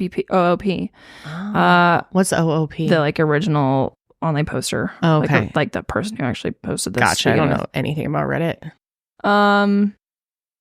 Also, they say the baby, according to June 22nd, the baby Emily is home healthy. Just tiny. My sister-in-law kicked my wife out the day the baby came home. Marie told her that she had plenty of help. Tanya said she didn't mind sticking around. Marie told her that her and her husband didn't have any problem with it. Marie also told all of her relatives that if Tanya was staying with them, they weren't allowed over until she left. I think he just sounds kind of like an asshole in general. But just then, the way that he's describing it. Yeah, I don't really. I think if his post was different, if he said, I totally understand that my wife needed to do this and needs to be there for her sister because she practically raised her and that's what she wanted to do, and I fully support that. However, I wanted to go on this trip. I do kind of I don't know. I think I don't really see the anything wrong with going, especially if you plan another one together. And they were home alone. He was home alone for 2 weeks. That's the thing. It's not like the wife was like, please stay with me at a nearby hotel or whatever. Right. Like she was like, go home and play Diablo. So what's So actually, I kind of disagree with you, Ian, because she was like, go home. And he was like, well, I'm not going to go home. I'll just go on the trip. Just go on the trip. Especially if it's non-refundable. I mean, you guys just know me. I have a bad perspective on these things. Like, no, I don't think so. I think a lot of people will agree with you. Yeah. Because I'm just like, dude, what's the, you love this woman. It doesn't matter. She's a little weird about her sister. That's kind of. Yeah. But so you would have stayed home and just played Diablo 600 miles away? If I went on vacation, I would have played Diablo. Like on the vacation. Yeah, like, I'm simple in that way. But yeah. I don't know. Yeah, I think it's I think he's definitely, this post he seems like an asshole in general for the lack of support. But I don't think it's an asshole move to go on the honeymoon if it can't be refunded. And your wife literally said, go home. Yeah. That's my final ruling. I have a feeling people are going to get disagreements in the comments, which is fine. Yeah, that's fine. But if you're straight up asking, am I the asshole for going on the honeymoon because of those circumstances? I would say, no, you're not. Yeah, I agree. But you can. But you're an asshole just in general. Your post makes you look like a real dick. Yeah. But if we're going purely on the honeymoon thing, I don't know. Yeah. I see Ian's point too, though. That's a tough one. If my wife told me to like sit in a dark room with nothing for 2 weeks, I'd do it. You know, it's fine. It's fine. Dang, Ian, you're a good man. I'm, it's fine. I like having a male perspective while we're doing this. I like kind of want Ian here every week. This is great. I can chime in every now and again when you just need to hear like a pathetic recently single man be like, no, I do anything for her. Like, no, you don't understand. People want to know if you're single too lately. There's been a lot of comments, so now y'all know. He's in out of his words, pathetic recently single. Yes, if you want to be with a pathetic recently single guy who's cripplingly addicted to video games, I'm around. Sweet. Thank you for that. Hear that. Mm-hmm. Don't sell yourself short, Ian. Well, Ian's a big catch because Ian is emotionally intelligent and puts women first. And he's a really cute ass dog. Show Alice. That's right. Yeah. Is Alice on screen? Alice. She is a girl. Hi, girl. She's a cute girl. She is. Yeah, wish. All right, final ruling. You are not the asshole, but you seem like an asshole. You are in other ways. Thank you for that very much. Okay, am I the asshole for filing for divorce because my husband over tightens all the jar lids? I have got to know what's going on here. His over tightening jar lids has been an issue. That's literally how it starts. His over tightening jar lids has been an issue since he was just visiting at my house when we were dating. First, it started with just things he used, and then over time, it became every single glass jar with a metal lid. He tightened them so much, I couldn't open them without assistance. And it wasn't a huge deal if he was there, but if I was alone, it was so annoying. More times than I can count, I've opened a new jar of something because I couldn't get the jar open. It's been a reoccurring cycle for over the past 5 years. It's just a thing that would escalate until I had a major meltdown and freaked out, screaming, frustrated, and seemingly crazy because it's just a lid. Then it would just get better for a while. Then it would slowly become an issue again. Just getting worse and worse until I reached a breaking point again. Sometimes I literally feel insane for being so upset over jar lids. It's frustrating. He initially claimed that he did it to keep food fresh. After many arguments about it and my insistence that I don't believe that doing that keeps anything fresh, and even if it does make things last longer, I don't care if it means I can't eat my fucking food when I want. I'll just replace things that go bad because they are closed normally. Then the excuse was that it's a habit. So about a month ago, my husband had a family emergency and had to travel out of the state for 10 days. The first day he's gone, I discover a jar I can't open. I was annoyed and was going to the store to buy new pickles when the neighbor said hi and to let him know if I needed anything while my husband was out of town. I said, wait here, and got the jar, which he opened. The next day, I saw him outside and asked him to open another jar. He offered to open all the jars. Is this real? I agreed, and he came in and he went to the fridge and opened all the jars except for 2, which he couldn't even get open. I thanked him profusely and told him I'd bake him some of his favorite cookies later in the week. He laughed and said it was no big deal, and after confirming that I wouldn't be upset if the remaining 2 jars were destroyed in his attempt to open them, he took them home to his garage to open them one way or another. What the fuck? How tight is he making these? Good God. He said that he's heard me screaming about... He, as in the neighbor, said that he's heard me screaming about over-tightened jar lids a few times over the years, and he's really pondered if I was crazy or if my husband was really over-tightening the jar lids. He said, this was intentional. It was every jar, and I'm sure he doesn't regularly use hot pepper paste or mango puree or any of your other fancy cooking stuff. Then he held up the 2 jars he couldn't open and said, I don't know why he's doing it, but it wasn't an accident. After he left, I locked the door and sat on my kitchen floor and cried. Then I felt hot and lightheaded. I vomited in the trash can. My chest hurt. God, stop. It crossed my mind that I might be having a heart attack. I thought about... Jesus, girl! This is not real. This is a troll. I thought about calling an ambulance, but sat back down on my kitchen floor instead. okay with just dying if it was a heart attack. Can't open this jar, I'll fucking die. Oh my God. Later, the neighbor came back with the open jar of hot fudge and apologized that he couldn't save the fig. She needs the hot fudge. He said he broke the jar trying to get it open. He also apologized for what he said about my husband doing it on purpose. I assured him it was okay. I couldn't sleep that night, tossed and turned all night. I called out of work. This is a fucking troll, but I'm reading it just for the bit. By 10 a.m., I realized that I couldn't stay married anymore, and I made an appointment with a lawyer for the next day. There are literally no other issues, no cheating, no abuse. We have a good love life. Both have good jobs, a nice house, no financial issues. He was absolutely blindsided when he came home and I told him I wanted a divorce. He still wouldn't admit that he tightened those lids on purpose. He suggested we go to marriage counseling, but I refused. There is no point. I just literally can't get past the freaking jar lids. I still feel a little bit crazy about that. I have no idea why he would tighten every jar lid so tightly that I couldn't open it. He has given me no reason. He still won't even admit that he did it on purpose, but the hot pepper paste is in the back of the fridge. I used it only when I make Indian food. It's behind other things. He never refused it. What? He never used it. It's nothing you could put in food without cooking it. The pepper paste could not have been an accident. It couldn't.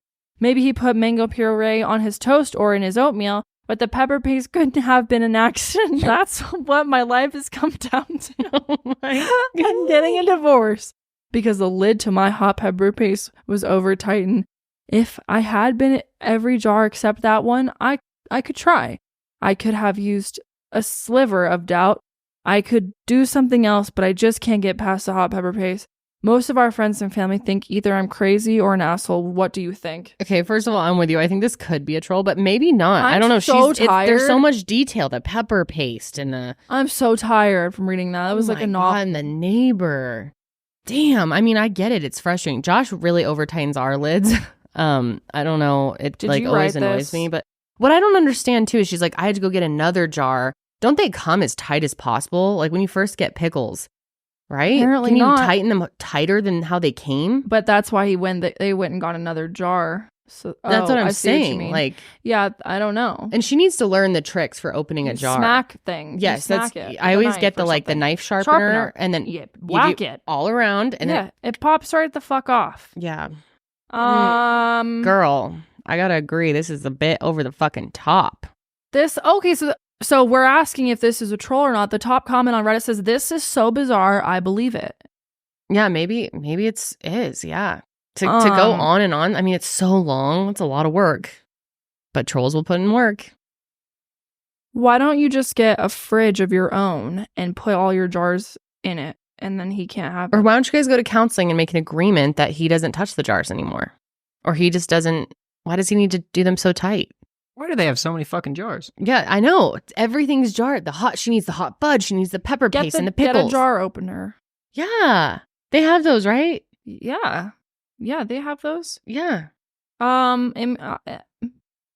you the asshole for divorcing him over the fucking jars? I'd say we can probably all agree that's pretty assholey. I think that man is a master manipulator. I was going to say, Ian's always on the. I agree, Ian. I think he is doing it on purpose, and I think he's doing it because he's like, it's a control thing. It's a control thing. Like, you can't leave me because you can't open these jars without me. I think there's more of an issue here. Conspiracy. I think there's more of an issue than but just she's the saying fucking everything jars. else about their relationship is so great. Maybe not that she can see, but clearly something's wrong with this fucking dude to feel like he needs the control over the damn jars. No, I agree. You're not the asshole. Get out while you can, girl, before it becomes more than just the damn jars. I am astonished. When I was living with my ex, as a man, it feels incredible when you open a jar. It's the best feeling on earth. But you can't, okay, I'm going to be at work sometime. I know she's going to want some pickles. You leave it a little looser than you found it. Yeah. That's how you do it. But if he is addicted to the feeling of opening jars for his wife. He's addicted to the I need you, essentially. Like, you're the only person that can do this for me. It's like an ego thing. Guys, it's a control this all into a different perspective for me. Maybe you're right. I say get the fuck out while you can, girl. Get out. Oh my God. Get out, bro. But alternatively, what if the dude just has like a fear of food going bad, or he's like an extreme cheapskate. He's paranoid about having to buy things before they go bad, so he's over tightening them. Well, I think that's a lame ass excuse, because there's nothing in which something would go bad or not have gone bad if you had just tightened it a lot more. That's true. I know, but like if you really have like this obsession over it, maybe he's just doing it because of that, or it's like a habit. He grew up like that, or maybe he's just so strong he doesn't realize his own strength and how tight he's doing it. Josh tightens our stuff. So even my my cup, sometimes if he fills my water for me, he'll make this so damn tight where I can't open it sometimes. And I get frustrated, but I don't think he's doing that so that I need his help. I think he just no, it doesn't sound like, clearly it's not an issue. That's a reoccurring problem in your guys' life. This is a major issue. So you guys really think that she has a dude, she's sobbing on the ground. Think she's if I'm taking this as this is not a troll and this is real life, and she's sobbing on the ground because she can't get fucking pepper paste, and she thinks she's gonna have a heart attack. Yeah, maybe. Well, when you say it like that, damn. Okay, so we don't all agree. So what I say you should do, I just read a comment and I agree. You do reverse psychology on this fuck. You undo the jars, then you glue them back on, so that when he tries to open them, he fucking can't, because they're glued. So then he feels weak. Right. And then that's right. So then he stops tightening them so much. Reverse psychology. Interesting. Okay. You guys are opening my mind to different perspectives here. Maybe this guy is a psycho. I think he's a total psycho. I really do. Because again, like, you feel the pop, Yeah. And you're like, oh, that was a good one. Yeah, thank you. That was. And then you're like, here you go, love of my life. Here's your pickles, princess, or whatever. and like that, but that's a good feeling. But you can't replicate that feeling. It's a one-off. So the fact that this guy is literally going in there, he's like, my wife wanted to make Indian tonight. That pepper paste is going to be used. Let me just give it a couple more Make clicks. It hard Make for it her. harder for her. I think what she should do, the glue thing is good. Another thing I think she should do is go in, get sexy next door neighbor guy to like make them all just way looser, and then see if the husband notices and retightens everything. Because then you're dealing with a fucking psycho. Right. That's great. Okay. That's great. Yeah. That's a great experiment. You make it so that you don't need help, but then you act like you need help. And if he goes and retightens them, then he's a psycho. Get out while you can before things get really bad. Wow, you guys have totally changed my mind. He really could be a master manipulator. Huh. Okay. I don't know. What's getting me is the fact that she's like, everything else in our marriage is great. But there's no abuse, no cheating. She says literally no other issues. We have a good love life. We both have good jobs, nice house, no financial issues. Maybe there isn't any manipulation going on, that he just tightens jars too fast. He's got this issue. It's his fatal flaw that he just tightens the jars too hard. But you think I feel like maybe it's fatal enough for therapy to like talk it through. What the fuck are you going to talk about? Hi, I can't open the pickles because he tightens it so much. Yeah, I'm angry. I feel like he's purposely doing this, or he's not listening to me. Okay, bingo. So there's more issues than just fucking jars. I feel like he's not listening to me. No, she didn't say that. I know. But if that's what you say in therapy, then there are more. See, I don't believe her with the whole like everything's perfect except for the jars. Clearly something's going on. Clearly he's not listening to you. You've told him to stop fucking doing it and he won't. But he's like, let's go to marriage counseling. I feel like that's a green flag that he wants to go and talk this through. I don't know. To me, it's like just extreme to go straight to divorce over jars. But that's just me. I don't know. I see your points. I think it's mind games. I think it's mind games. Bullshitting. He's mind game era. I understand where you're coming from, though, because I'm not married. I've never been married. I don't really know what. But to me, from my perspective, I am like, this man wants to go to marriage counseling to keep her around, which is the same reason he over-tightens the jars. Yes. Okay. I see. So what we're really getting at here is counseling is a scam, folks. So just kidding. I don't know. It's hard because I just can't imagine if their marriage to her, she's very happy in the marriage. Otherwise, from the jars, because if there's things about Josh that annoys me, but I don't think he does. They're like just things about him. She's on the ground sobbing, having a heart attack about the jars. Get out while you can. You don't have to agree though. No worries, man. If you think that's, I don't know though, when you put it like that, if you're like your health is at risk over these fucking jars, maybe this is not a good fit. And she has repeatedly told him, please don't do it, and he keeps doing it. Well, fuck. I don't know. I want to hear the audience's take on that one. Mm-hmm. I think, to me, I don't see why you couldn't do counseling and see if the jar thing gets better, or run some of the tests. I like the glue idea. Love the tests. I like the neighbor loosening them, see if he retightens them, kind of determine if this is a purposeful thing versus this is just some weird habit he has with no bad intentions. And then maybe consider therapy and see if you can work past the problem and get to a good place with the jars before you just fucking throw out the marriage. Not throwing the tag. In fact, even better, while he's out of town, serve his ass papers out of town. You never have to see him again. Pack all the jars up, get the fuck out quick. That's what I have to say. Damn. That's how my mom did it to my dad. Inspiration. Well, anyway, I think that's going to be it. I don't know if we can make a determination. Do you guys think she's... I think she's not the asshole. I don't think anyone's the asshole here. But maybe he is. I don't know. Fuck. Here, you just do. I don't even want to say. I don't know. Inconclusive. We don't have to. Okay, what is it called when the jury can't decide? Hung. Yeah. Hung jury. Hung jury.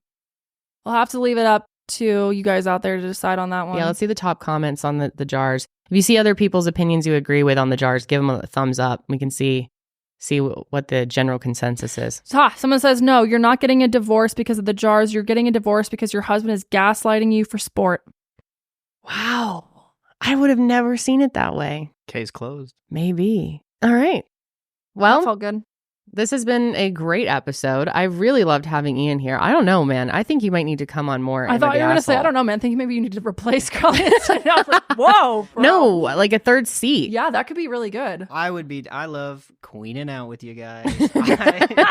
We love queening out with you. You did such a great job. So much fun. Thanks for hanging out with us. You're just the best. I can't believe you've been like so natural on camera. Yeah, like you've only been on what now, like 3 Mile Higher episodes and this. And he's had like no weird. You're not like nervous at all. Yeah. I feel like you're more like laid back than I've ever been my whole career. That's because I just don't care what anyone thinks of me, so it's fine. That is a true skill. I love that. So be nice to him in the comments. They always are. Yeah, they are. Everyone loves Ian. They do. Okay. That's it. That's it y'all. for the sesh. Thanks for hanging out with us, and we will see you on the next sesh. But until then, keep it fresh.